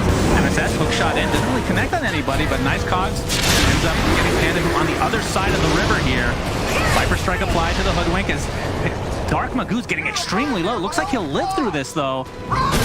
Almost enough damage. Chaotic Offering not used for LOA, though. 2 for nothing. Yep. Very, very close to... If they get the Storm trait there, I think you're pretty happy as Quincy, but the homing missile just narrowly saving him from Yawar, who had him diffused, and he was totally out of mana. They just get that reset, gets out. I actually don't think the active on that is called diffused. Let's have a look what it is called. Active is called Inhibit. That's right, Inhibit. He inhibited him. Imagine saying that. I have never read that before in the game. Really? I don't think I've ever seen this word in Dota before. Oh, okay. Well, now you can add something to your ever-growing dictionary in your head, aka robot. I mean, this is a patch note update for you. I have a little bit of a quiz for you here. What is the active of Magic Wand called? I don't know. It's called Energy Charge. That is the literal worst name I've ever heard in my life. Yeah, I've also never seen that. You know, buy one every game. Mago. Hook shot is there to try to counteract this into the Atos reveal from Leslo, into the Chaotic Offering. That is enough to get that Storm Spirit kill for Quincy Crew, and LOA even lives through it. Pandabu's ult has popped already. Quinn with that double damage. There's the Yules. So this is their timing. We talked about this. They'll be able to clean up this kill pretty easily as well. So 2 for nothing. Quincy Crew, and they have an Ursa. So that means Mr. Roshan will be dropping here. Yeah, this is a really big sequence from them. They find the kills close to the pit. That makes this really easy. And all of it was that Atos. Dark Mago was not ready to get Atos there. He was not expecting it clearly. I think he had the time to jump, but just didn't see it coming. That's big. Yeah, well, we're going to see the call down come down. Nice bushwhack onto a couple of heroes. Quinn still with that double damage applied. Matthew's going to drop, though. That is their entire lead gone in the blink of an eye. Well, that was a pretty long blink. I don't know, how do you blink? I mean, is this like a robot thing? Anywho. I don't blink at all. I don't know what a blink of an eye is. I heard this. This is how humans talk. All right, that's good to hear. You're learning slowly. It's like the worst AI ever. Together with my boy Zuckerberg, we will uncover the human race's tendencies. God, he's actually a robot. All right, so like you said, Atos now on Leslau, so... I'm not sure what you build on this hero after the fact, as yeah, Dark Mago ends up stealing that rune. All right, just go for something. What do you like to see on Viper? Just tankiness? What are the good items here? I think you could make a case for auras in this game. He has queued up travels, which is kind of the go-to for Viper to be able to connect on moves, because the hero is naturally very slow. Interesting items would be maybe Pipe. You could arguably make a case for Crimson Guard against Gyro, but I don't... It's not good enough by only being good against Gyro, I think. So the Pipe seems nice. Currently, he switched over to Ags now. Also good against Gyro. Just making sure you get that Viper strike on the gyrocopter, slowing down the attack move speed and just allowing Ursa to pile on. Second item Ags? Is that what you're saying? Yeah, it's not... That is strange. I don't think it's that bad. Like, the hero is relatively naturally tanky. He has a good defensive backline through Clock and Warlock. And he obviously has 4 points in corrosive skin, so getting the health from the Ags is pretty good EHP. Bushwhack into the Orchid, into the hoof stomp as well with that Stampede and Sharpshooter. Quinn is donezo. Yawar now onto the high ground. Dark Mago still has plenty of mana to work with, so Yawar, I mean, he does have the Aegis, but they'd love to expend it. He's going to pop his Enrage just to get away. And Bushwhack again, pretty long range into the hoof stomp, double edge as well. Can they kill him? No, he doesn't have Chaotic Offering in time. Looks like Centaur's going to be the sacrifice for no ping, but they get the better of that trade big time. 1 for 3. Yep. And this should be a tower. I don't think you can't mount a defense against this. Even with your Aegis, there's just not enough in the tank. It's you and Viper. All right, they're going to hit a Bushwhack. To the jump in with the Orchid again. And yeah, this is probably going to be enough damage. Indeed it is. So just picking off Quincy crew left, right, and center. And like you said, tier 1 tower goes their way. All right, they just got their entire lead back. Yep, absolutely. But here comes Yawar. Sharpshooter is applied. Not going to last very long thanks to that Enrage. Quinn trying to do a little bit of damage. He's going to dispel, but there's the Chaotic Offering onto 2. HFN attempting to TP out in the face of danger. He will get canceled thanks to the cost from MSS. And now the right clicks will commence as Yawar trying to go ham. HFN ends up taking MSS down before he dies. So it's a 1 for 2 here. You count the kill on Lelis early, and now Yawar going ham onto Oscar. That is horse meat, though, not ham, actually, Cinder, in case you were wondering, just to add to your dictionary. Double kill for Yawar now. As he's continuing to chase, there's the Bushwhack again from long range. Still has this Aegis, of course. Trying to take out Panda Boo in time. A triple kill for Yawar, and the lead has evaporated again. This is such a back and forth game between these two America teams. Oh, sharpshooter dodge again to Yawar. I mean, still a minute and a half. Shooter. Dull shooter. As you are still a minute and a half on this Aegis. No, if Hoodwink's ulti was called Shooter, it would remind me of the old Slardar. Like, he had the most simple spell names ever. Sprint, dash. I mean, I was just thinking when you brought up the fact that damage. Viper is building. I mean, think of the Ags in the game that are really boring.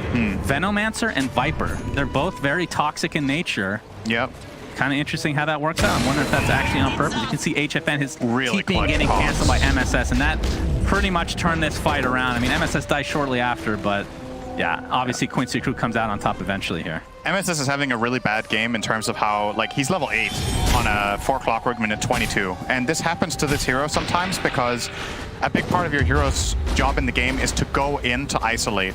And a lot of the time that comes at the expense of yourself. That trade was crucial, even though he died for it. Like, it is such a good play to get those cogs off, even if you die immediately after. You end up killing Gyro, you end up forcing a reaction, and you got the net gain of your team was well worth 2 or 3.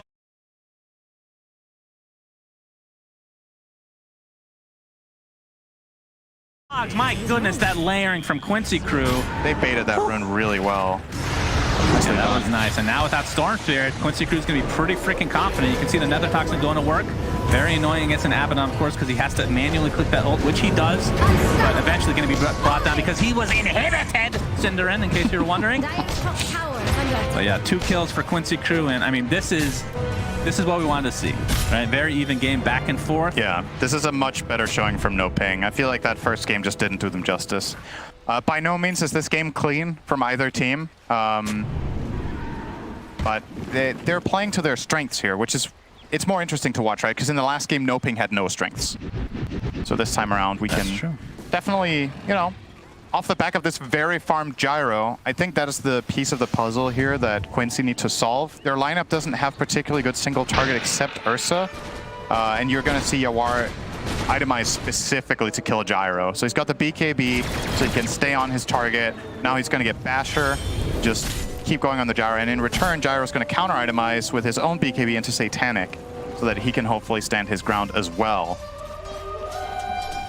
And they do be a very interesting mid-game. Something that Quincy do have here, even though their single target damage is only Ursa, they have 2 AoE BKB piercing stuns, and that is always going to be crucial in late game situations. The hook shot into the double cock, into the chaotic offering as well. Matt able to get on the other side of that. Meanwhile, Dark Magoo on the backside trying to take out that Warlock, but won't be able to do so. And now HFN attempting to TP out will be successful, so the Centaur's the first to die, but the only trade is for the Clockwork, who's died many a time. Now Panda Boo again. Oh, maybe they don't have the catch to pick him up here. Yawar trying to catch up with that Earth Shock. Inhibit. Yep, inhibit hits, but there's the Aphotic Shield to counter the inhibit. No. Dark Magoo into the enemy danger here. He's gonna get 2 kills, it looks like. Quinn dissimulates. Actually gonna get out of time. No, the homing missile applies, and wow, a little bit too far for Quincy crew here. They did not account for the Storm rejoining the fight there. They knew he TP'd out, right? He jumped away after taking all of that damage early in the previous fight, gets a full refill. You have to account for that when you're playing at this level. Just flat out, that's just a mistake. Like, you cannot keep chasing into a TP'd Storm. They get punished hard. That was Yawar's first death. He was 7-0 before this, and all of that gold went the way of HFN. Yeah, so he got about 1,000 gold bounty for these kills, and that means this Satanic is being basically pushed up by 2 minutes. I mean, he has basically a 4K net worth advantage. Really far ahead. He is doing quite well. Has the 9-second BKB, and like you said, Satanic will be next. So, okay, I mean, it's only a 2K net worth lead overall for No Ping, so basically their entire advantage is on the Gyro shoulders right now. Do they have what it takes to empower him, though? Nobody is building Solar Crest, which I think would be a very good item this game. It's a great item against Ursa as well. Abaddon has elected to... It looked like he was starting to think about it, maybe, but he went for Force Staff, also good against both Clock Matthew and Ursa. MSS trying to set this up again. Gets the Bushwhack off, but yeah, it's not to be. The Hoodwink going for Lens into Yules. Lens obviously making your combo infinitely easier to land because you can throw... In way more situations, you can throw the net first. With the travel speed it has, you can throw net into Acorn Shot to get some stuns on even elusive heroes like Void Spirit can get caught off guard when you cast them in that order. But yeah, I'm not sure if I'm digging that build on Hoodwink this game though. Maybe he feels like he has to get the Yules to stay alive, but maybe you could have got a Force Staff, which also benefits your teammates. You're not getting the Ags that we've seen other Hoodwinks go in this tournament for the damage jam for the team. And of course, we're not seeing anything that empowers the Gyro, like again, the Force Staff or Solar Crest, Glimmer, whatever it could have been. Those items are not there. And it looks like Leslau's going for the BKB. Still has that Axe queued up for afterwards, so see how that works. Yeah, I mean, it's just not a very common item. I mean, I know I'm not saying it's a bad item by any means, but still one of the relics of old times in terms of Aghanim Scepters. Ice Strike hasn't gotten around to Venomancer. I mean, it's probably alphabetical order. Although Zeus got a really cool one, so I don't know. That's true. He just purposely skipped both of them. I mean, to be fair, it is hard to come up with really fun Aghanims for heroes that are like that, right? I was going to say boring heroes, but I love Veno, so I can't say that. Wow, you said that with so much passion in your voice. I love Veno. That sounds like a team spirit line. Oh, I laughed. It's what you do, right? Yeah. Okay, good. Thank you for laughing at my... All right, well, this is going to be all about the second Roshan now, as Quinn jumps in onto the Abaddon, just trying to perhaps bait something on Oscar. All right, he actually did not cancel that host sum. Nobody's in the pit as of yet, because Roshan does not exist yet. Now we're going to find out what it will be. He is alive. Okay, I thought that was the timer. Yeah, me too. Well, he's alive. If it was, then it's an instant Rosh. Either way, this is the all-important Roshan, the 80% Roshan, if you want to call it that. Teams that take that have an 80% win rate. I just completely made that up, so just assume that that's correct. Learned that from Jenkins. All right, here comes the smoke. That's true. Viper with the 9-second BKB. So went back and forth on his items and ultimately finished off this very good item against all of the Radiant heroes, really, right? You kind of don't have any single target damage against BKBs right now. So it's going to render him very, very safe for those 9 seconds. Double damage Ursa. Yes. Coming for that miracle rune. Does it actually give vision, that tree, at all?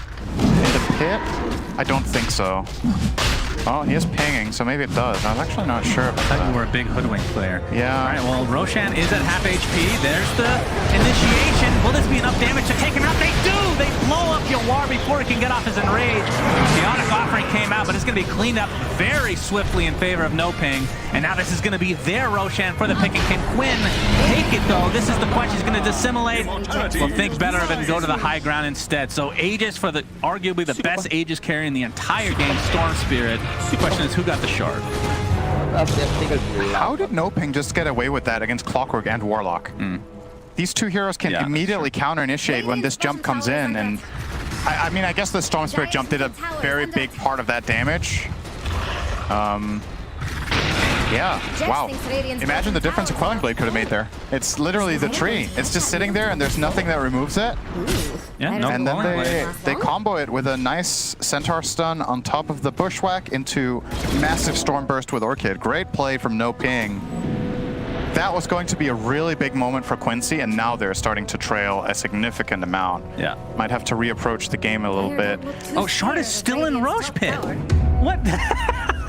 All right, everybody forgot that that exists. I mean, are there... Let's see, what are the shards this game? I mean, Storm Spirit's pretty crazy, but that... I don't know who you give it to this game, actually. If you were really rude last game, you would have said the way No Ping played, they might not have played for 6 months. But there is no argument to be made in this game based on how they're playing now. Yeah. So they should know there's a shard on this one. Blood getting chased, still has to beat... Actually, pops the BKB. He's going to get right-click down. On the other side of the map, initiation on MSS. Or No Ping starting to take over very cleanly. 3 kills across the map right now as Yawar forced to run away. This just looks like total meltdown. 8K net worth lead between the two position ones. That is insane. He waited so long on the BKB on Viper that he ends up dying because he's trying to save it, and then he pops it and dies. In the meantime, both supports get killed, and they're just getting run over. This bottom tower will fall now. HFN, yep, like you said, very, very far ahead. Obviously, naturally going to happen in this game if Quincy aren't winning fights with the Ursa build versus the Gyro build. He's just going to be faster. So that's simple. I mean, I don't think they're paying attention to this. I don't know how big of a deal it is, Cinderin, but if you're Quincy crew and you're clicking on these enemy heroes, like, who has the shard? Maybe it's still in the pit. I mean, if Yawar gets it, that's, like we've talked about so many times before, that is a literal top 5 shard in the entire game. Not sure if it's, you know, this is still a pretty monumental lead to come up against, though. I can't believe they still haven't noticed. Like, usually at some point, you're like, okay, wait, where's the cheese? Like, somebody asks, right? Centaur? You have a pretty good one. Double-edged slows and provides extra HP. Perhaps you're seeing... Oh, God, no, he has no idea. All right. Just trying to entice them into the pit. Who are you being there? Just become the old wizard of the forest. Remember your shard. Roshan is going to be replaced by just an old man when he gets to... Oh, hear it. Wait. No. All right, maybe he wants an Oscar. All right. We have the jump in. BKB popped already onto Dark Magoo. They're going to try to take out the Warlock, but Dark Magoo's getting bursted down. Still has that Aegis impact, of course. Yawar pops his BKB. There's a Chaotic Harpy with the Fatal Bond. Look at the damage out of control for Quincy crew, but do they have the sustain? Hookshot now onto the Gyrocopter. He pops his BKB in turn, and Yawar is just ripping right through him. There's the cheese. Now maybe they'll remember that there's a shard on top of that, and a pit, for God's sake. Yawar continuing to chase. ANiME, I should say, gets bursted down in the end. With no enrage attack, Yawar will finally go down in this fight. My goodness. Quincy crew played that as well as you could have, but now it looks like they're going to get cleaned up eventually. It's the homing missile into a couple right clicks from Dark Magoo. Surely now they'll notice. Jesus! Gaben is looking upon you. All right, how about let's predict right now. Okay. Will they find it or not before the game ends? I don't think so. Okay, I was gonna go with no. Yeah. All right, that's a no from me. The Chaotic Offering has already been used, so they can start to go ham on these towers. And I think the only way they notice is if they're looking for the third Roche. So the question is, will the game last that long? Right. As we see the they'll miss it then too. Spectator. I love this. The fact that this doesn't have a model for itself. Valve, that needs to be top priority after this game for sure. This is embarrassing to see just a chest. It could be anything, but it's a shard, for God's sake. Anyway, HFN, he is fully stacked and loaded, Cinderin. 24K net worth. Roshan dropped a loot box. And you don't know what you're getting. You're going to get the BZZ Pugnas, and you'll be real disappointed. Anyway, this is going to be a double rack at the very least. There's tier 2 still remaining top, so the game will be extended a little bit longer. But yeah, No Ping looking very good right now. Super important for them. And that fight could have definitely been won by Quincy. It was close. Like, they got a lot of damage out. They finally got a really good Fatal Bond. Stop looking at the Roche, it's triggering me. For God's sake. I mean, they don't have... Sometimes you just need to forget and move on. I just want to see Hoodwink's shard. Oh, Sharpshooter from afar as well. And that is a Yawarka, although he pops his Enrage, gets a little bit of life still going. There's the initiation. Oh my God. Well, from Quincy crew, they get the 1 kill onto center, but now Yawar has pretty much expended everything that he has. LOA, no chaotic Arpin to work with. He's going to buy back into the game along with LOA. There's the Panda Bull keeping him alive a little bit longer, and Dark Magoo is going to burst down Quinn himself. He's going to buy back into the game as well. So this is a triple buyback kill. Can they clean up is the question. Looks like they're going to find at least one. MSS, he does have buyback as well, and Yawar, or I should say Lelis, get bursted on in total. So ultra kill for HFN, who is so freaking farm right now. They're going to use the enraged Ursa, and eventually will bring him down. A rampage for HFN. Beast mode officially enabled for No Ping Esports, Cinderin, as they do this without that freaking shard. It's still there, for God's sake. I love that that's the ending shot we get in the sun. The game is over, GG. Look at the chest. Oh, God. Wonderful to see. It's always a...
There's a shot that they get 4 if No Ping wins this series, and because Thunder Predator still has a lot of points. Beast Coast obviously has a lot of points.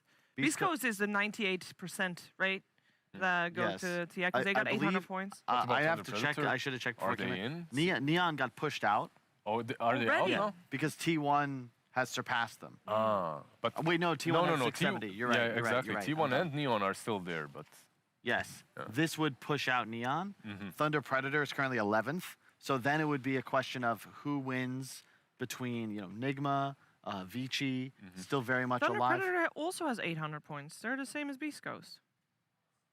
But they have one of the worst tiebreakers, I believe. That's their issue. Okay. It's either them or Beast Coast, who's Well, like first. we're gonna find out. We can talk about all the scenarios in regards to points later. First, we're gonna watch some top tier Dota, and before that, we're gonna watch a top tier draft.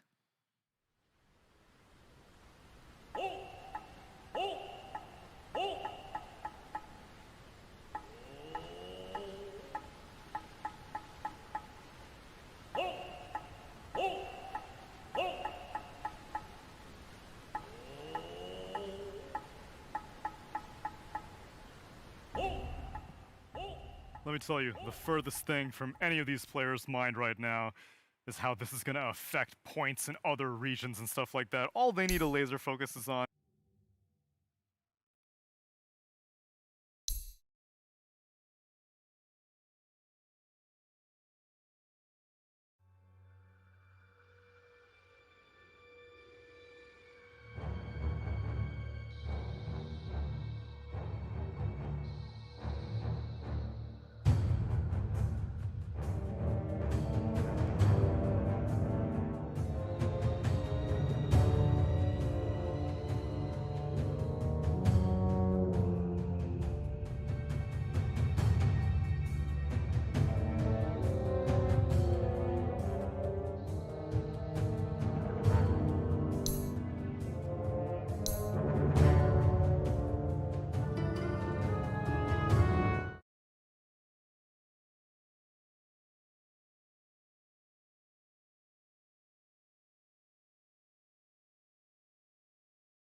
Do No Ping played incredibly. That Storm Spirit and that Gyro, they both popped off. I couldn't really understand a lot of the things that were happening in that game. There were tier 2 tower dives without Aegises, and some shard there was issues a lack as well. and there was a lack of spellcasting in the Roche pit, and just no one was scouting for that Ursa when he was soloing Roche. He couldn't even. There was like no flare on the high ground in the triangle, and he just instantly died, and they gave away Roche. Yeah, I don't think they knew that the Hoodwink tree gave vision or something, but they've played the most Hoodwink. They should know. I think they know that the Hoodwink. I don't think Yawar knows. Doesn't the rest of the team tell him? They should have, but the stressful situation. I mean, I can't think of any other reason. He literally just stood in vision and died for free, and then he got Roshan minus a shard. Yeah, I guess. I don't know. I just feel like that was played very badly, to be honest. But Aoi was saying something really cool a game ago. He said, we don't really have enough information to assess the skill levels of these teams. Like, when I saw how No Ping played in Game 1, I was really disappointed because I thought they were better than that, and it looked like they completely got destroyed. But Aoi was saying, you can look really bad if you get crushed in lanes when you're actually a pretty good team. So... Yeah, I think about like TNC versus EG game 1, right? Like TNC looked really bad in that game compared to EG. But the reality is EG just crushed them in lanes and then snowballed the game from that. I think that's sort of, and then like later on TNC showed that they're a pretty good team in this tournament. They went 7-7 in groups. They put out some very competitive games. That first game did not show the level of the team. And I think it's the same thing with No Ping in game 1. And I actually think it's the same thing with Quincy Crew in game 2. Maybe I'm having some copium, but I feel like if you draft in Dota and you expect to win a lane and you end up losing that lane really hard, it messes with your draft so much that it looks like you don't know how to play Dota. Because I've been in that situation a lot. And in that last game, like they played Clockwork Viper. That's a lane that was supposed to win bottom in my opinion, or at least be competitive. And they like fed first blood. Viper had like 2,500 net worth when the Centaur, who also got dumpstered in lane, had like 3000, and you can't play the way that you expected to play the game. Like, they wanted to be able to leave Viper there, run the clockwork towards mid, and put pressure on the Storm Spirit early, maybe even pressure the Tower of Void Spirit. That's a Quinn Dota, Void Spirit Dota. They never made any moves, any real pressure moves to mid, because they just didn't have the map presence to do so. Right. While I definitely agree with what you said, don't you think they did have a lead at some point and they were just... This game? Yeah, Quincy Crew. They were just kind of diving? I don't think so. And Because, I mean, they had a lead after they got the Aegis, but their heroes don't scale. Like, you have a Viper offlane who's down to net worth. He's not really a hero. You have a Clockwork 4. He's not scaling either. I don't think Warlock scales with a teamfight to back him up, and there's like a reason why Void Spirit's not meta. Like, the only way they can win that game is that they win their lanes and they keep snowballing. Like, Viper has to have pressure. Who's taking towers in that lineup if Viper doesn't have a lane? Who's opening up map so they can play like they did in game 1? Right. Do you remember that tier 2 dive mid? Kind Yes. of like they fought next to the tier 2 without an Aegis on Ursa, and then Storm zipped from base and just... Do you think they would have won the game if that didn't happen? No, definitely not. You can't really say for sure because so many things could happen in between.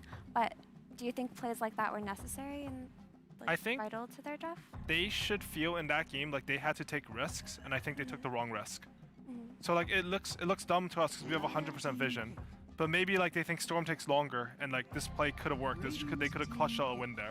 Instead, like Ursa gets orchided, Void Spirit dies to a missile, and like they lose 3 heroes for nothing. But like that's not really, I think, the problem in that game. I think the problem in that game is, one, I think their draft was bad, similar to like no pings in game 1. And number 2 is I think they lost lanes that they weren't supposed to lose. And the combination of those two.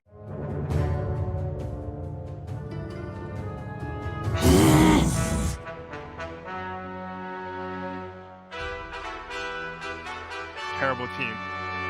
They define in groups. It's just our sample size is so low. We only take 1 game into consideration. I would say game 2 very weak. Game 1, no ping looked very weak. For sure, those are definitely... 10 seconds. I just think...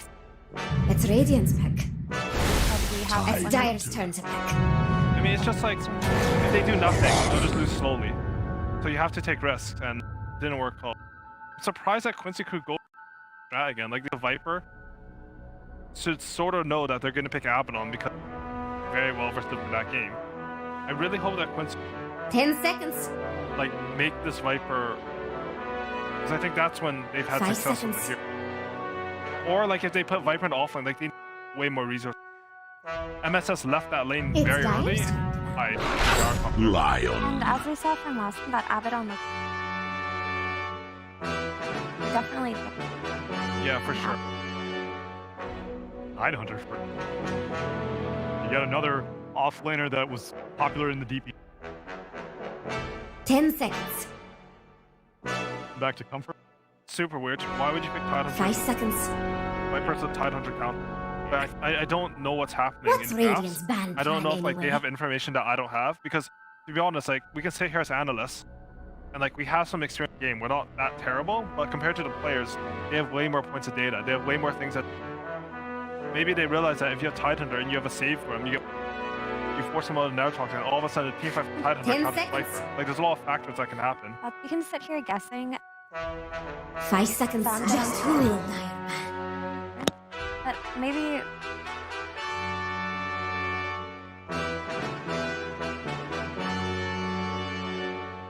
Honestly, I have no idea. Like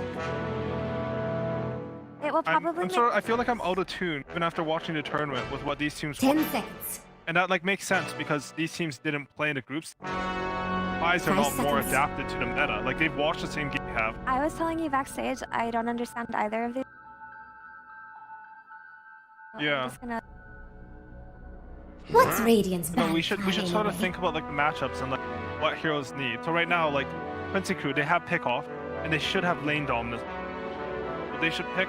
I don't know if they want to pair the line with the Viper. That would feel off to me because I think you need Viper to win the lane. I think Lion's just... 10 seconds. But isn't Yeah, Lion I'm bad okay versus with Tide and App? 5 seconds. Pretty bad, yeah. But I think it's more...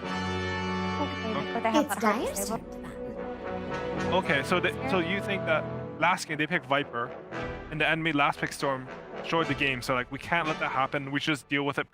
Yeah. I think that's logical. It's That makes Radiant's sense. turn to ban. For that reason, like... he has assault. I mean, the entire major, like this is first pick that was really meta, right? Like I don't think any of the other 3 picks would be considered the meta of the tournament. I wonder if they'll go for their safe. 10 seconds. That sounds weird to me. They play it a lot, I don't but- think you should play TA into Viper. 5 That sounds like a seconds. bad match. They play it, so. Play it just whenever. They play TA into Viper. Not on lane. Yeah, but won't they just put the Viper and Dolphin? Yeah, I guess Because you're right. I mean, That like, would've in been game, something- I yeah, don't think it should be that bad. You're definitely right. The Viper can just. Because the new TA, like I can see what you're saying. Like the new TA, you play more on range. Like before the OTA, she wouldn't go like this Dragon Lance. She didn't have the talent. So you'd have to go in, and the Viper would just OT you and burn all your fractions and die. With new TA, Viper's It's actually very really susceptible dire. to minus armor. From what I saw studying their job, they were picking bot riders. You're right, like a good. I mean, summer they are second pick. I mean, they're not going to do it now because they picked it. This is a hero I thought they would sort of win with. I think 10 HFN plays his seconds. best on these range carries that hyper farm. I think I Dusa, agree. Gyro, and 5 Luna are the seconds. 3. Dusa didn't work out. He played Gyro. It looked very good that game. That hero's criminally underrated. It's my favorite. So this game they're picking Luna. And like you were saying earlier, Luna's a.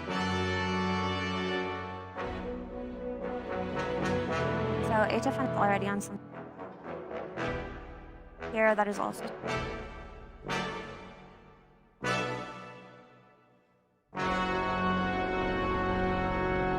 Benefits from Gush, even though she. Did you happen to see the T? You play a Viper offlane? Yeah, it was Cuckoo.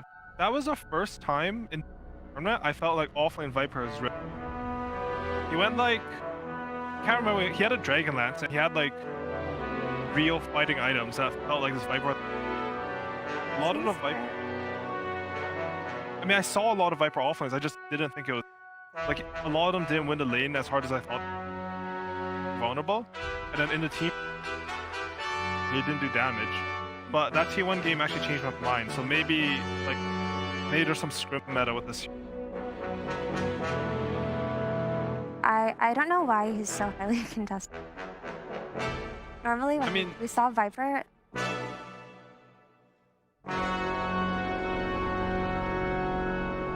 To be fair, it is permaban versus no. That's their position. They play at 5, they play at mid, and they play it. So this is more of like I think it's like a pseudo ban, and they also like they probably think the hero's strong, but it's worth because of how highly they think no value.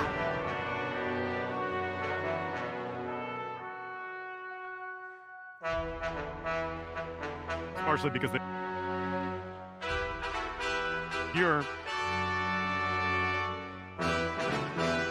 10 seconds. Abaddon versus Terrorblade? I mean, Terrorblade's definitely good versus. 5 seconds. Good. He should be good versus Luna. But Dire Luna's trying to should collect pick you up. Flexion. Luna just doesn't do enough single. I've noticed.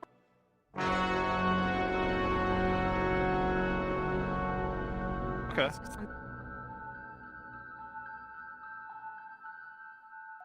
I don't.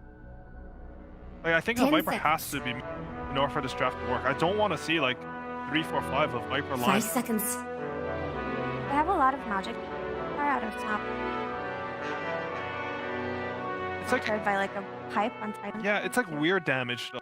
Like you have to stand there and dish it out. It's not like, I mean, Viper and Sapphire are bursty. Like I can't explain it. It's just like played a lot of Dota. Like I don't want these 3, 5. I need something that can like make better moves around the map. Something They're that can slow. like yeah, Walk but around yeah, really slow. a good call on the Terrorblade. Like rotate or that rally behind. Viper, when we saw it played It's mid, Radiant's turn to ban. maybe it was on EG. I think he had like a 7-minute boots of travel. He bought him and gank zone at 7, and he looked like a hero who could move. I think that was versus Tien. Like that's when Viper I think looks. That's why I haven't liked the offering. They already see Tiny, which okay, so Tiny's 10 probably 4. seconds. They're gonna last pick their mid. I'd like to see melee 5 hero. seconds. Actually, Dark Knight is most It was. But do you think their last pick gonna support them? That sounds odd to me. They played actually a very Just who will die? last pick. Tidehunter data. But in that game,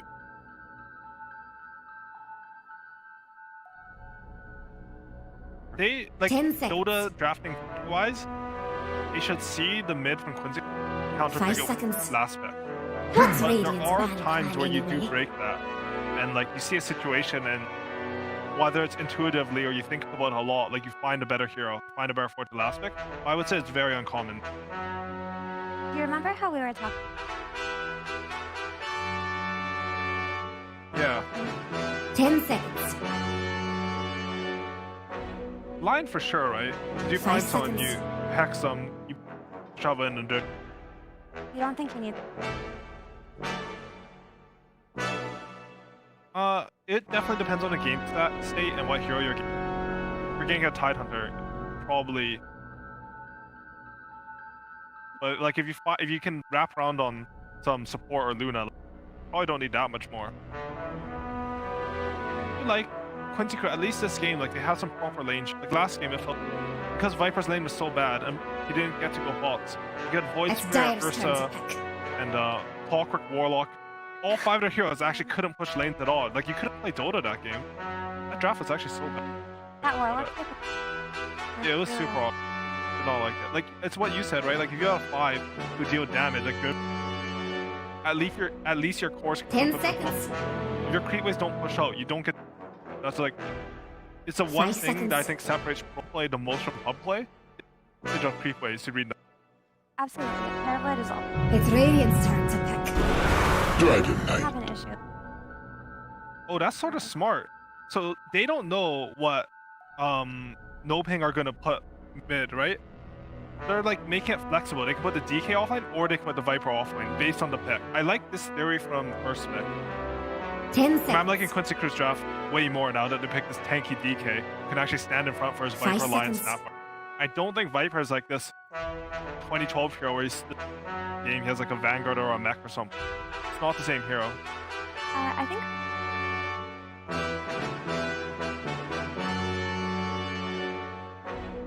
Yeah, I was thinking about it in lane, just theorizing it, but I don't know if it's true with Abaddon. Always I think you choose need the a right range clue hero for the job. to like use the aura to hit him a lot, sort of like get him low so you can go on him and kill him. okay, this flash rock pick. Where is now? Like you're Isn't gonna that have lane hard though? Tidehunter and bodying, right? Tiny damage got nerfed. Tidehunter, you don't. That's a good point. Like when they cast Ravage, they need someone to run in and burst. So I think that's the idea. I mean, I actually don't know if Tide has a good enough lane and Tiny can rotate, because that's very possible versus Terrorblade, right? Tide turns her alone. I can see this Viper dying a lot. He's not very mobile, and you can toss him back, and that's like one of the highest damage. And the way that we've seen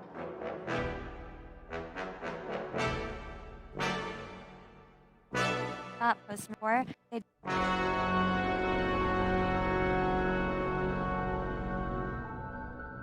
Lush definitely saw.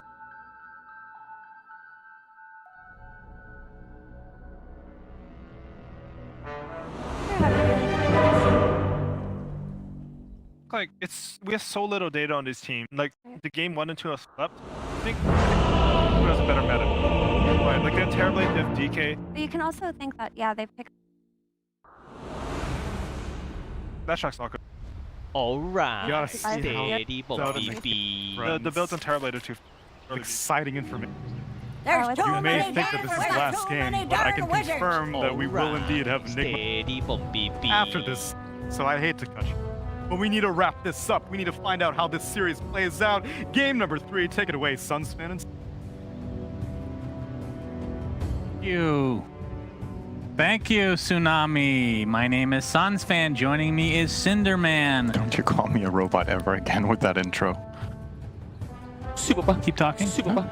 Keep it up. That's it. Keep it up, Cinder. So we have game 3 Hello. between No Ping and Quincy Crew. After game 1, we were not expecting a game 3 to even be a thing, Cinder Man, but No Ping came back with a vengeance. And now, I mean, not to cut you off before you even speak, because I know how triggered you get by that, but if Quincy Crew loses, they will face, I mean, either team, they will face EG.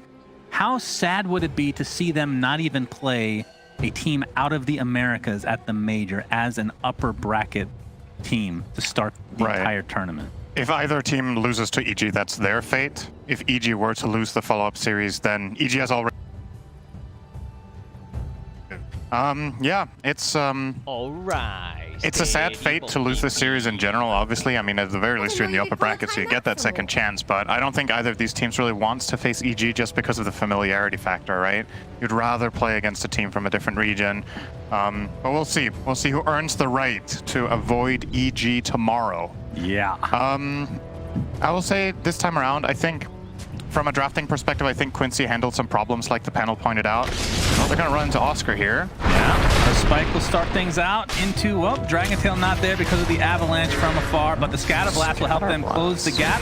Dragontail now, Dark Magoo on the sideline, he's just going to let Oscar die. And that is first blood, the way of Quincy Crew, so getting active extremely early here. We have 5-man rotation into the jungle, pretty standard stuff with the smoke, and they are the ones to find the kill. So what Quincy did a good job with this time around from a drafting perspective, like the panel talked about, they have better wave clear.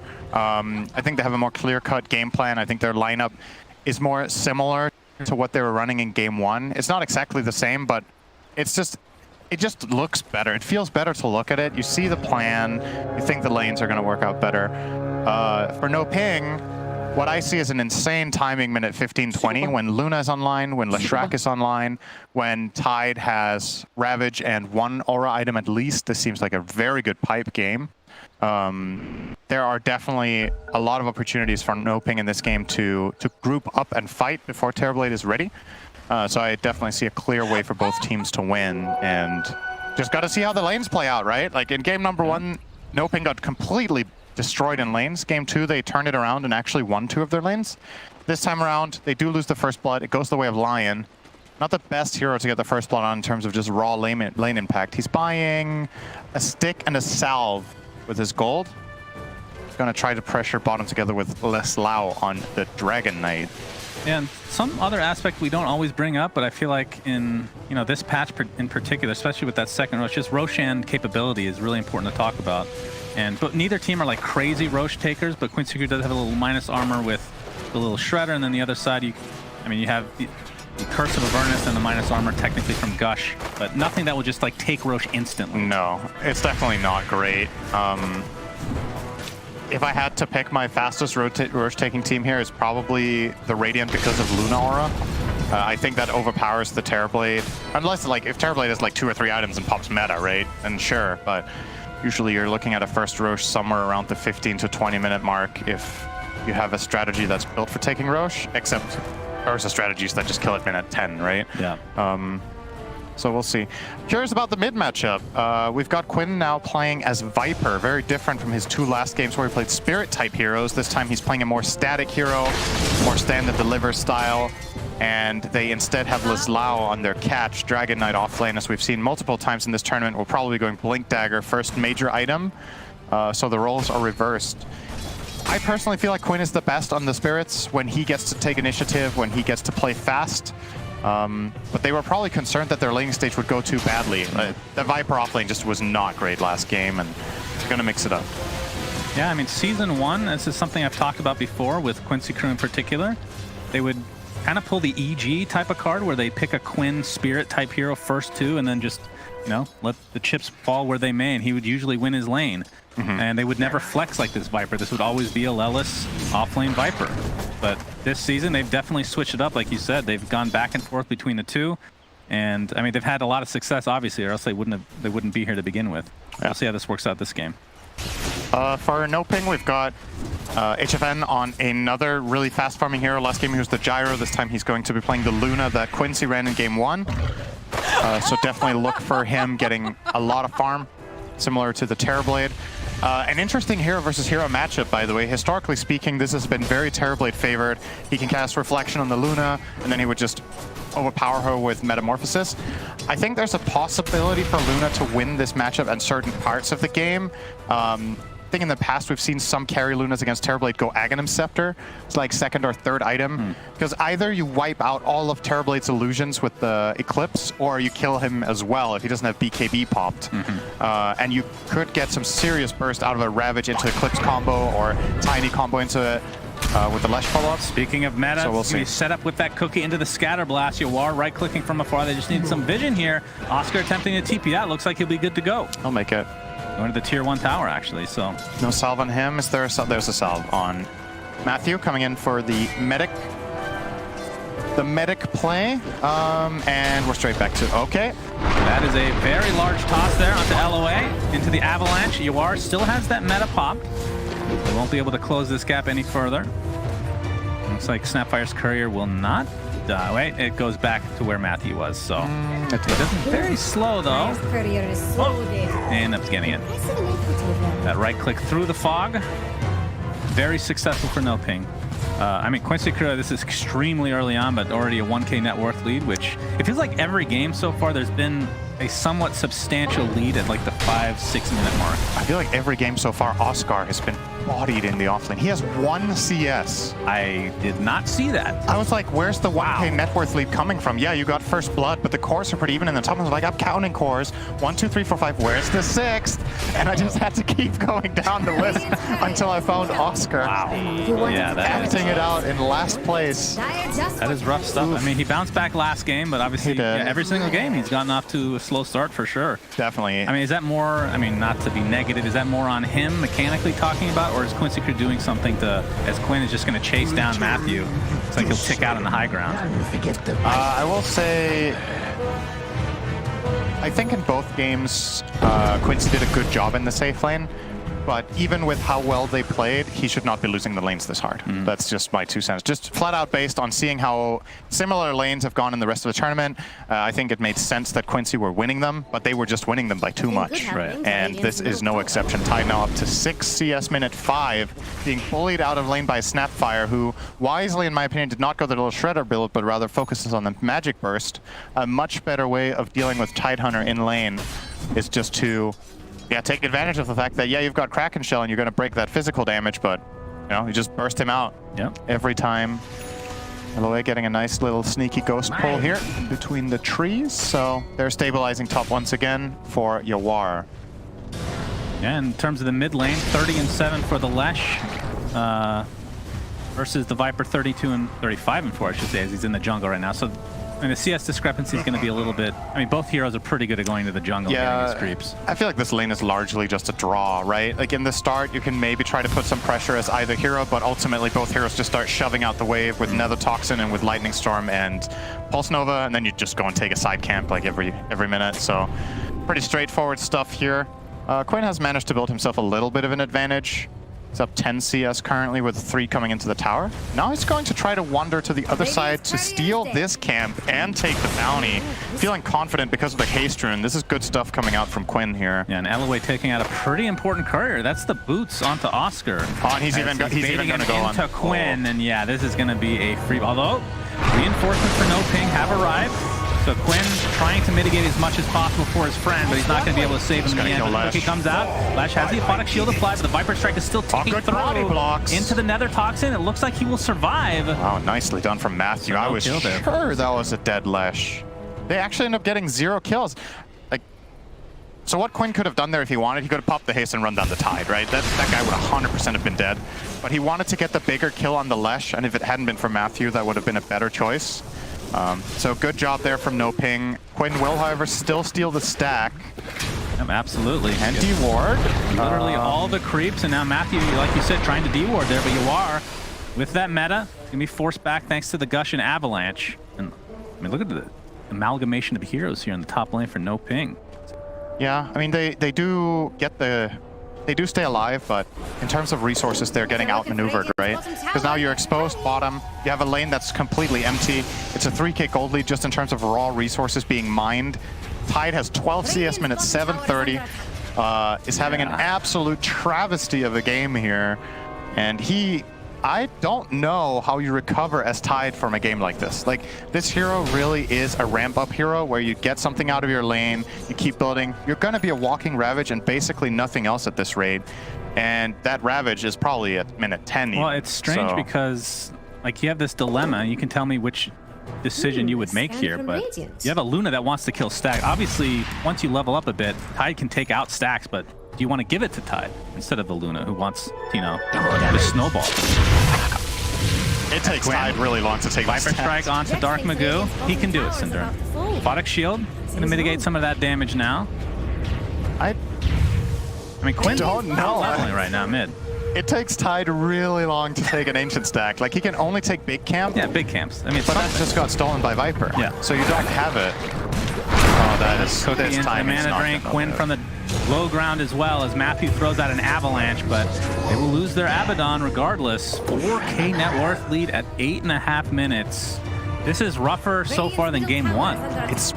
It's pretty similar, and the causes are also relatively similar, right? The top lane, the off lane for no ping has been absolutely just flat out run over in a way I've barely seen in this tournament so far, especially for how relatively un-one-sided the matchup is. It's Snap Terrorblade against Tiny. It's not that bad. You can like pull waves, Tiny can sustain, but they have just been flat out beaten. All right, they're gonna get a kill here onto LOA, so it's something. Going to go with Matthew. This is a really steep hill to climb. The advantage, it's not just your 4K behind, it's against Terrorblade Dragon Knight Viper. Like, this free core gets so strong in 10 minutes. And are you going to have what it takes to fight back? Ring of Health now on Tidehunter, who will eventually go for the hood. Oh my god, he's so far behind. I still kind of can't believe it. Look away, Synderen, look away. We're going to have a gank potential here from Quincy Crew. If you look away from your shard. That's too late for that one. Leslau pops that ult. Here's the Ravage coming in. It's going to hit 4 heroes for Quincy Crew. That's a good one. That is a lot of burst damage from Dark Magoo, and that is a dead Leslau. Huge kill, and Oscar could use all this XP, of course. Lightning Storm going to slow down LOA. Anchor Smash to follow. Don't think they can actually finish this off, though. Looks like they're getting baited a bit as Yawar still in that meta form. They can't find a kill themselves, though. Feels like they really need that Dragon Tail setup.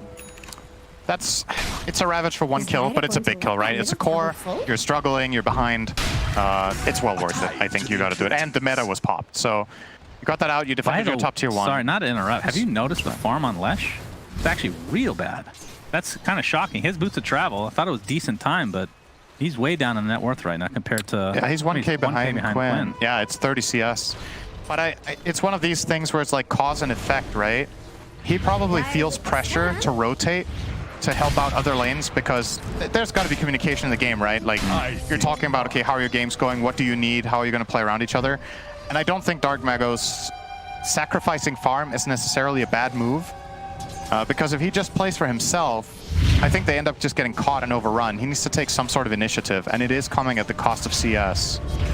Now it could come at the cost of his life. If they rotate anyone down to Quinn, no, they're not. It's going to be, no one can connect at all. Like you can see, Quinn does have the Boots of Travel as well. Will be working towards a Dragon Lance as MSS now has Finger at his disposal.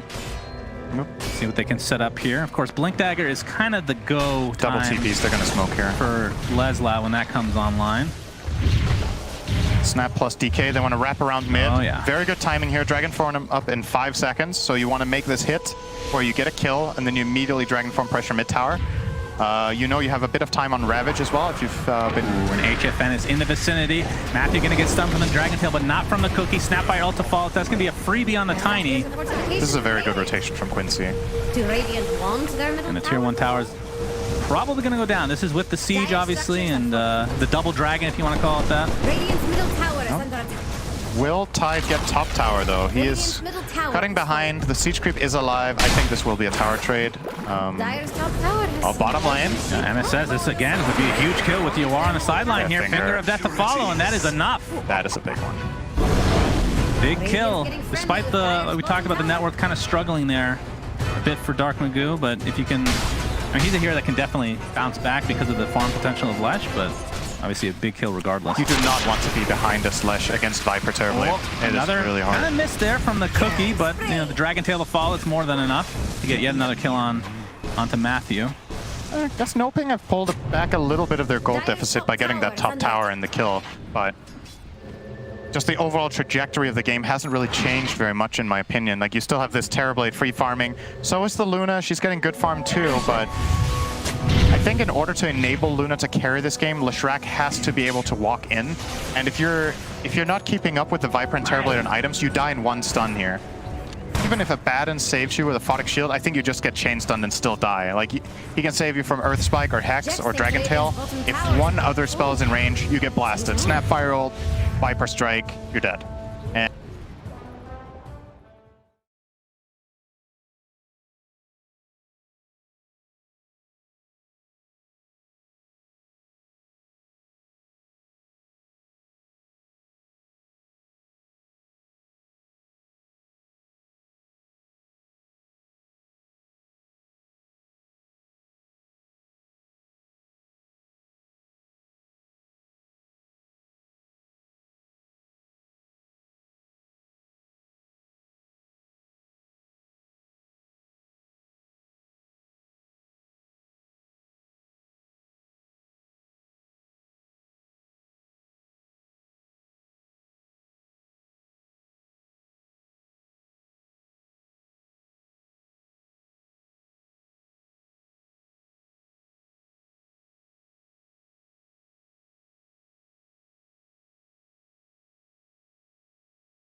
Dire with the scan.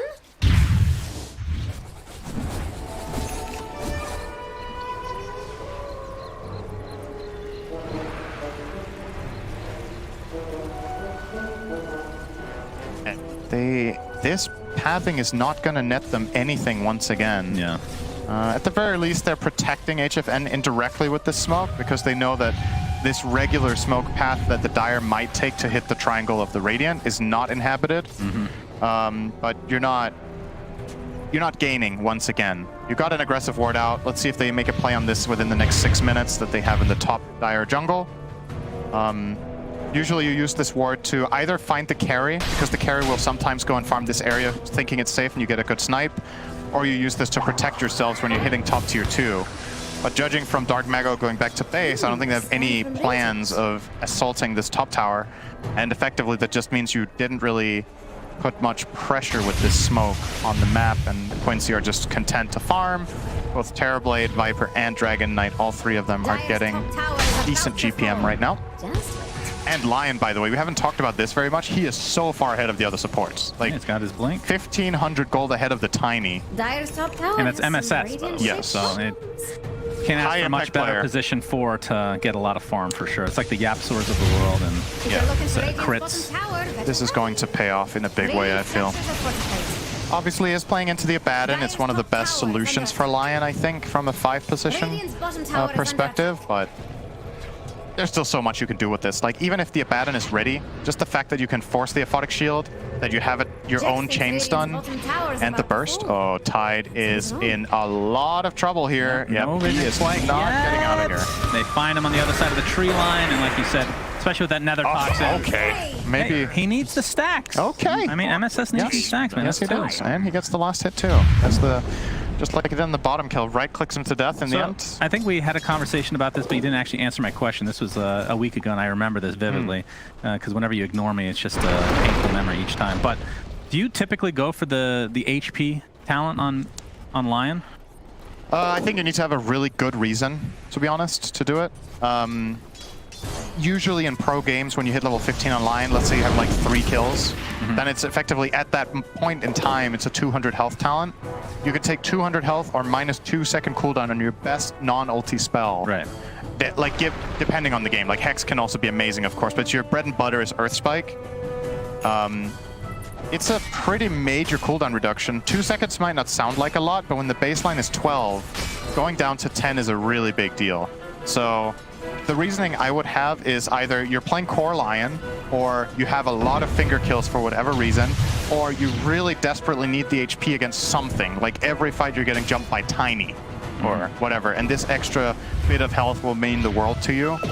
But if you're getting jumped by Tiny, you're probably out of position, right? So then you're solving a problem that shouldn't be there to begin with. So most of the time, I think in this tournament, we've almost exclusively seen the Earth Spike cooldown talent, I want to say. I just think it's the stable one for the most part. Yeah, it's definitely stable. But you can buy both technically, right? It's both HP and CDR technically speaking. It's not like one of these talents where you literally are not able to purchase something that comes out of like extra damage to a spell, or I guess you can do that too. It's tier 2 tower. Right, that is actually a freebie for no ping. Yeah. And it's not even in trade for another tier 2. No, Quincy, we're flat out just not ready here. I was gonna say, like, this game has quieted down quite a lot. Like, both teams are just farming. Probably Quincy feel pretty confident because their Terrorblade's hitting a BKB timing now, and now they can go fight. I personally feel like they should have taken more advantage of the fact that whenever Ravage is on cooldown for the Radiant, their lineup just seems stronger to me, and put a little bit more pressure on the map. But at the very least now they look to be trading bot, and they're turning it into a big play here. They're gonna smoke. There was a ping, though, coming out from Matthew. I think he knows this smoke is happening. Maybe this is a trademark Quincy play that they've seen in replays. Backing off from the tower. Also, the ward that Matthew has down here. They don't really layer that properly, but you know, Pandabu able to pop his ult and just get out. Yeah. That ward down here from the Radiant in the bottom Radiant jungle also. I thought that they were just going to be happy with that tier 2 trade in the bot lane. I would have thought so too, but yeah. I'm not sure what it is. Like, Quincy seemed a little bit nervous to me, almost in the way that they're playing the game. They just really don't want to play EG again. Well, then they should win. Yeah, they should win. I mean, if you're nervous about your next opponent, if you lose, then play to win. It's not rocket science. Well, depending on who you ask here, but yeah, there's a smoke gank now from No Ping. MSS. This one could work out really well. So Tide Dagger. They have a really good read on where Quincy's heroes are. They're very bunched up here. Oh boy. If they could somehow... Oh, that smoke fails. And now they see the Diabolic Edict, though. Matthew on the other side of the tower as well. But there's a Blink Hex from MSS. They followed up with anything. Yawar gets ravaged along with 3 other members of the team. Gets his BKB up. Matthew gets a finger. He's not going to die to it, though. Meanwhile, Yule's onto the lashes. We see the Snapfire ult from afar. Robotic Shield getting him out of harm's way for now, but he gets stunned into the extra damage from Snapfire. And that is a dead mid Dark Magoo. And now it's going to be followed up with an Abaddon kill as well. So Quincy crew, I thought they were out of position, but MSS ends up finding the opening. And that was pretty unclean from both teams, right? Like, the Ravage looks good, but they're not connecting their stuns on it fast enough. The Leshrac stun didn't come in time, so he got the BKB off. Then they end up fingering and not getting the kill. And a little bit of a, again, not too pretty, but I guess for Quincy, you got the job done. You forced out Ravage, and now you can try to reap the reward of going Roche. Yeah. The Dire is definitely super favored in this spot when Ravage is down and Lesh is dead. Oh, he actually jumps in. Nether Toxin's there as well, though. He's very squishy as a result, and here's the Eclipse to follow from HFN. Can they actually get a kill? Doesn't look like it, at least not to start, but this is the thing. These two metamorphosis type spells between Dragon Knight and Terrorblade are going down soon. I don't know if Quincy Crew can fight anymore.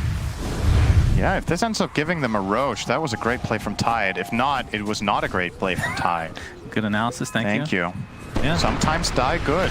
You are back in melee form, so not nearly as useful as they're going to find the pickoff onto LOA. He doesn't have buyback. That's 5v4 now. Tide's going to respawn. Oh boy. They're actually just getting Roche off of this. They're going to... The very roundabout way. No ping. We'll get an Aegis on HFN. Yeah, so Quincy Crew has to concede that Roche. I mean, that's rough because, I mean, it is technically risky after taking a fight when you have these two heroes that rely on these relatively long cooldowns to be useful, if you want to call it that. And that's the timing for No Ping. Looks like they're going to focus on this tier 1 tower. Fortifications popped up. Quinn is here now. MSS jumps in, gets the Hex. Snapfire ult from afar. If they can get HFN, it'll be pretty big. He pops his BKB. Still has the Aegis, obviously, so not super scared. As Panda Boo might be the sacrifice here. So Quincy Crew gets something out of it, but still definitely not feeling good. No, and I don't think they can really claim any collateral here. They're not going to get a tier 2 tower. The waves are well pushed out by no ping. Ravage is also up again, so there is a possibility for no ping to group up with smoke play, Luna with the Aegis and ulti in 40 seconds and BKB. So in 40 seconds, they're actually very strong here. And you've got to, as Quincy, you've got to be a little bit careful since you're playing without any natural save. A Blink Ravage that's better executed than the last one can just burst any of their heroes out. All right, looks like LOA is going to be found again. Of course, he's very known for basically the Abaddon, pulling these plays where you get picked off, you don't really care because it takes extra time, but the Snapfire essentially is kind of playing the same way, but he just gets picked off immediately. That tower? Oh, yeah. That tower was 80 health for like a minute and a half. Yeah, they could have definitely denied. All right, so a little bit of extra pick-me-up gold here for Dark Mago.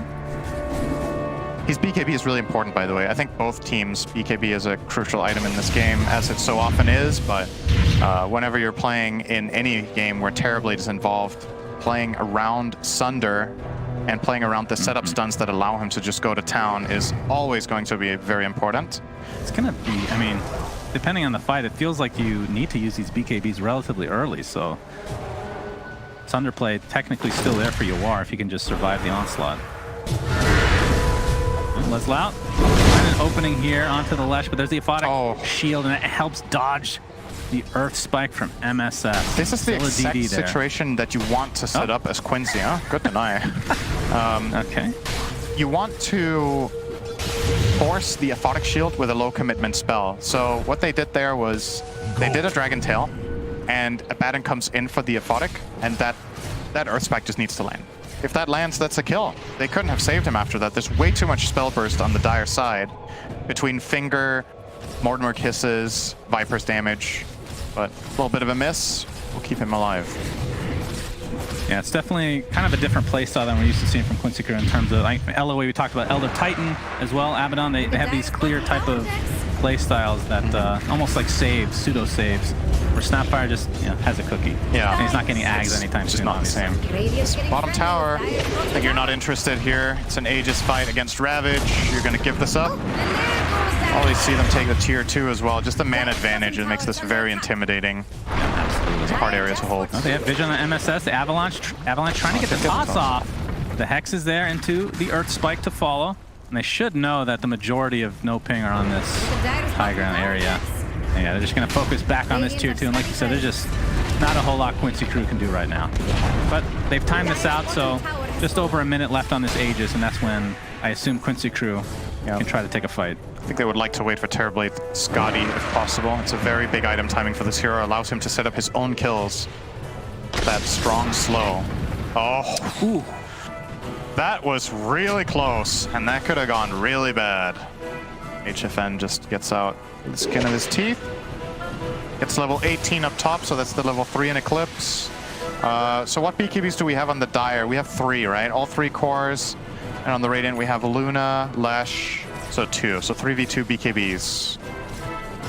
Really going to be the name of the game here to try to poke and prod these BKBs or find a flat-out burst. I think for Quincy, looking for a burst onto a BKB hero is very high risk. If they fail, the Abaddon can save. They can get countered by a Blink Ravage. So you probably want to slowly develop the fight, try to survive the Ravage, and then go from there. Yeah, with only 20 seconds, you can tell Quincy Crew are definitely aware of this Aegis timing. If they can time it well. There's the jump in from Leslout onto the Lash, into the Viper, trying to follow. The toss out, trying to save him. Yule's keeping him alive a little bit longer. He'll survive through that onslaught. And we'll see if No Ping can take advantage of this now. Good word here from LOA, giving them a lot of information if they want to try to pursue more. Terrorblade is currently sitting bottom, pushing this out. They should really be taking this tier 2 tower bot now. Like this has been standing here for definitely 5 minutes too long, and has been keeping them away from getting that outpost equalization for quite some time. And now they're just going to focus on a different tier 2. Yeah, of course, this is... does Quincy Crew try to defend? This is the question. Not this one. They need to obviously defend high ground. They're going to be out-pushed, I think. Even if their heroes overall can push faster, I don't know if they can actually against Luna Lesh, but obviously the Radiant a little bit ahead there. I'm hearing something. The Scotty timing is now technically on. Dragon Knight testing the BKB. It does work. Oh, no. Leslau. Oh, dear. Yeah. Using BKB, easy for Leslau. That is, I mean, that's just another minute you're going to have to wait to be able to take. I mean, his dragon form was down anyway, so they wouldn't want to fight without that regardless. That's true. Still, not a good look there. And it's funny because I feel like, from Quincy Crew's perspective, ever since they got Lelis, because obviously this team has been around for quite a while in some form, but when he took over as the offlaner, that's when this team really took off. He's been kind of the, well, I guess you could call every single player on their team a carry of sorts, depending on the game, but he's been a very, very stable figure in the offlane. Yeah. MSS, you can see, has the Aeon disc now, so... It can happen to anyone to misclick on the keyboard and use your BKB, right? Yeah, we've seen it at TI many a time. MSS on the high ground. Leslau's there as well. Oh, the instant hex onto the Tiny. Looks like the Snapfire ult from afar. And who's going to pop that ult, survive a little bit longer. Avalanche in the toss away. Create some distance here. Matthew not quite going to go down here. And the heals up from the Abaddon are going to save him for now. Dark Magoo in the meantime being right-click at a newly picked up Scotty of Yawar. Pops that BKB. He's going to destroy the Abaddon. Now they're surrounding the Leshrac. Matthew trying to get some pickoff. They'll find MSS at the very least. But these are 3 big pickoffs here. Triple kill for Yawar, and they only lose 2 supports. No Ravage used. There was no opportunity there for Oscar to really get in there. And yeah, well, the Luna didn't use BKB either, but she did use Eclipse. This is kind of dangerous. You might have to use buybacks here. Right, jumping into the instant Lucent Beam. Now the Ravage comes with the double buyback like you talked about. Now Quincy Crew on the run. They're going to lose Lelis to start things out. Make it 2, and Yawar gets used from the other side of the tree line. And that is a huge buyback. Actually, he's going to get his Sunder off for now, but I don't think he's getting any kills out of this. Way too much magic damage, as I can actually hear No Ping screaming in the background. They are very happy about this turn of events.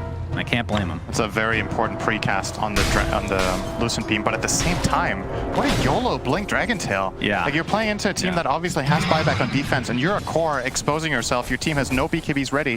That just seemed very uncharacteristic for Quincy. Like, it's just like, look at the risk reward, right?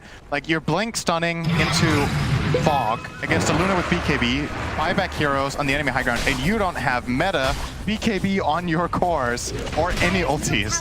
That was absolutely crazy to me. I can't believe they went for that. And I mean, this is an Abaddon with a Luna. This is going to be a real fast push. Fortifications pop. They do have buyback onto Yawar. If it's 20 seconds, it'll feel real bad to have to use it now, but if you don't, this is 1 lane of Rax. You can see Quinn spawned naturally. MSS jumps in. Quinn pops the BKB after getting tossed in, and they're going to try to turn this. 8 seconds left on Yawar as he comes back very shortly. Oscar will not go down finally to that last right click of Leslau. So a nice defense from Quincy Crew. Can they get more than 1 is the question. Be it the Tidehunter, it'll be the Abaddon. I guess they'll call it a day there. Oh, Leslau continuing on.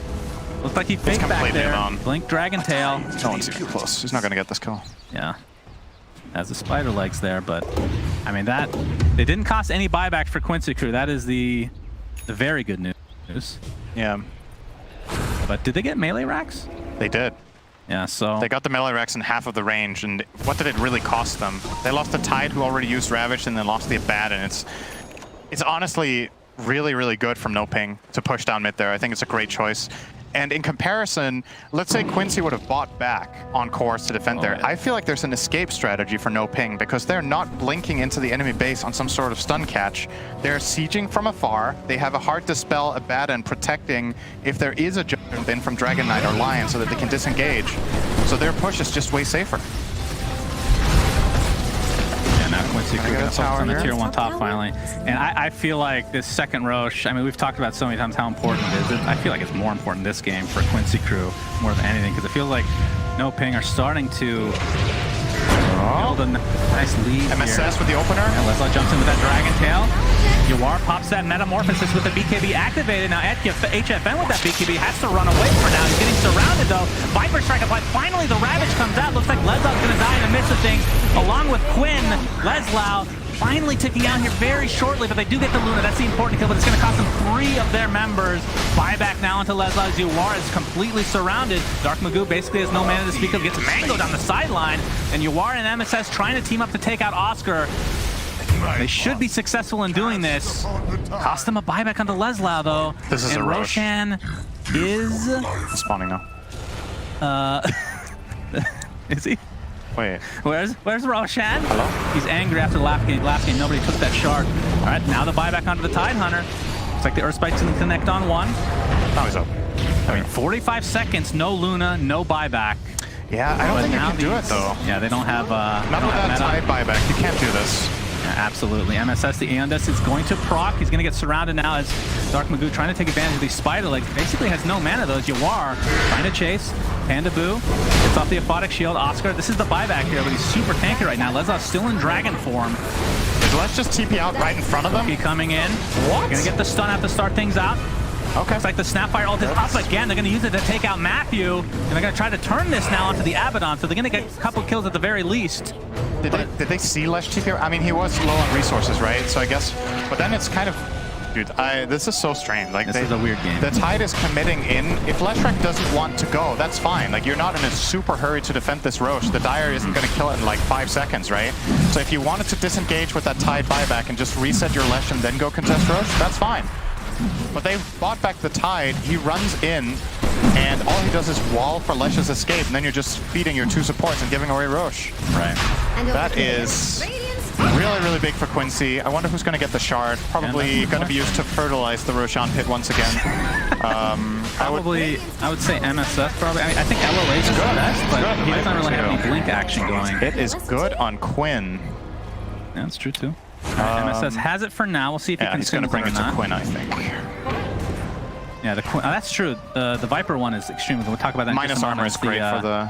Yeah, absolutely. As we see the team fight here, just everybody on top of each other. The Luna dies relatively early. It costs a couple members, Quincy crew, but Yawar just he's very survivable in these fights. Has a ton of stats. Obviously, the Sunder's a big deal. So we're going to see the Splitter with actually connect on Quinn. Yeah. Pops the BKB, gets the Viper Strike off, and Dark Magoo's just gonna TP out. See if they can turn things around here. Might find the Abaddon again. Again, this is such an annoying hero to kill. It takes quite a bit of time attempting to TP out, but they have the double stun, double action, and down he goes. But like you said, Quinn did take the shard officially, I believe.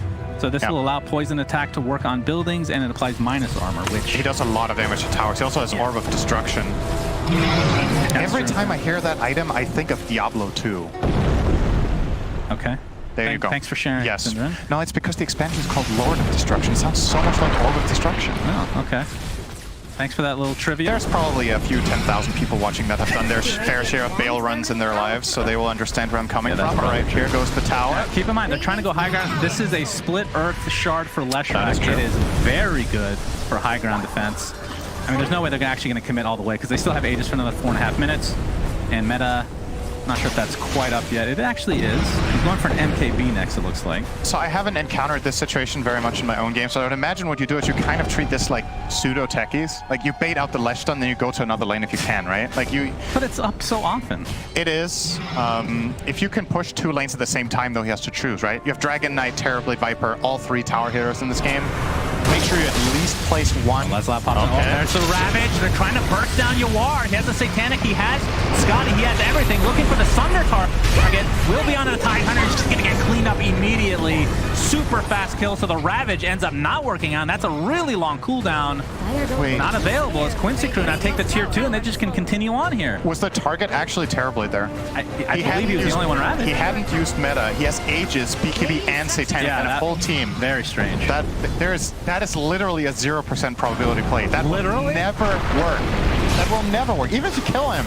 Oh, he's going to split Earth. Connecting on severed hoods. They're trying to toss Leslau into the tier 4s. Gets extremely low. Looks like he's going to survive for now, trying to dodge those split earths. And look at that. Scotty going to work on Dark Magoo. Down he goes, and just like that, Quincy just going to win the game. How does this happen? All of a sudden, second Roshan into a couple of pickoffs, and now they have all this pushing power. For what it's worth, I wouldn't ascribe very much of that to the extra shard in this patch. I think shard is unbelievable. I don't even know if they needed an Aegis there. Like, that was just crazy. MSS is going to get jumped for now, and only 2 members of No Ping trying to at least get 1 kill. The Thunder save from Yawar, and now Luna goes down. She does have buyback. Remember, this is not the tournament life on the line, but loser will play EG in the lower bracket. Buyback up to both Luna and Leshrac, and still Quincy Crew in numbers. They still have Aegis. They still have everything. MSS does die, does have buyback, though. We'll expend it immediately as Yawar in enemy lines. The Eclipse went off there for a moment, and they're just going to turn things around. Yawar, Lucid Beam is there. Looks like the Aegis, oh, actually popped Satanic right as the Aegis went down. Not sure if it's actually going to matter here. The save on the HFN, he'll be able to get into the fountain in time. Yawar, they're playing with their food here, I feel like. Now they might have to back. Quinn gets off the Viper strike. He's just going to drop shortly after. The Quincy Crew are not able to end the game. Oh, he missed the stun on the Yawar, yeah, he's still in a lot of trouble, though. MSS, this will be a dieback. They're actually going to buy back onto Quinn. He has his boots of travel. Look at the Snapfire buyback as well. MSS trying to burst down Dark Magoo, but he's being saved by Pandaboo again. HFN, this would be an enormous kill if they're able to find him. Split Earth's just going off all over the freaking map. The shard is unbelievable. Leslau gets bursted down. Finally! That is essentially a dieback. Anybody that dies will be a dieback, and that is a dead Yawar! Quincy Crew, what? What am I watching, Cinderin? LOA getting chased now. No Ping starting to come back into this game. No Aegis, no cheese, I believe, and they only get 1 set of racks? What? What am I watching? Look at that cheese, the 3 Satanics used during that time. Oh my goodness. I mean, buyback galore. That was a really clutch respawn coming in from Pandaboo. I'm not sure we're going to see that in this replay. I don't remember when it happened. It was probably 5 minutes ago. This fight took forever, but yeah, it is actually before this. So he just barely respawned in the fountain, came in with the Aphotic Shield and the Glimmer Cave, and Quincy had no detection. Yeah. They would have killed the Lesh there and probably ended the game. All right, great replay. I love speeding it up. Let's go push the other way. They can do a lot here. Actually, Yawar did get buyback eventually there, so he's going to pop it. But it's 3 versus 5. And I do believe that this is going to be GG in No Ping's favor. Matthew? Ravage. The Ravage onto Viper. They have the Split Earth to follow. He gets forced out. The Thunder save. Nice Thunder. Beautifully done into the Satanic. So Yawar is very safe and sound as Dark Magoo looks like he's going to go right-click down. And No Ping actually finishes. The Ancient not quite low enough to actually go for this. HFN pops the BKB. Trying to go for all in here. I don't think he's going to get it. He's just getting right-clicked by Yawar and still in meta right now. Tide is getting it. Sadly, Tidehunter didn't get the shard, so he's not able to burst down those buildings, Cinder, and this Pandaboo drops. What is it? What am I watching? What is this game? All right, now Quincy Crew are perhaps going to finish the game. What is this? All right. Down the other way. This is entertaining, but this is very sloppy play from both sides. Let's go bottom left now. We were just top right. All in. All right, well, the good news for No Ping at the very least, the silver lining right now is I believe those tier 4s are still intact. Ancient is not completely exposed. Yeah, 1, okay. Single tower. There's no you got a throne here, right? 60 seconds no Lesh, 40 seconds no Abaddon. I was going to say this should be enough, but I'm going to reserve my judgment of what is enough right now. Gonna have to wait and see how this goes. All right, we can see that shard from Viper going to work onto the tower and the minus armor from Snapfire. They're decimating these buildings, and Quincy Crew looks like they're gonna somehow win this game. I don't even understand what I watch. What the hell is this? This wasn't Dota? Jeez. I'd love to see what a game. I'd love to see a reaction of the player cams. I feel like this is the kind of game where you're not. It's not joy, right? It's gonna be relief. Like, I guess. I think either team winning this game in the way that this ended is probably not going to be happy with the way that they won, but they're going to be relieved, okay, we got it done, right? Right. That felt like they had to run a marathon to cross the street. That was really... Well, if crossing the street is winning a game of Dota, sure. Yeah, it was, like you said, super entertaining, but... Depending on how your perspective of it on it, probably for some of the wrong reasons. But yeah. I mean, it's always thrilling to watch a game that you have no idea how it's going to end. But let's thinking ahead to the further stages of the tournament. Now, Quincy Crew is top 6. If you want to get higher than top 6, this is not going to cut it. Like, what we saw today in this series will not beat the opponents.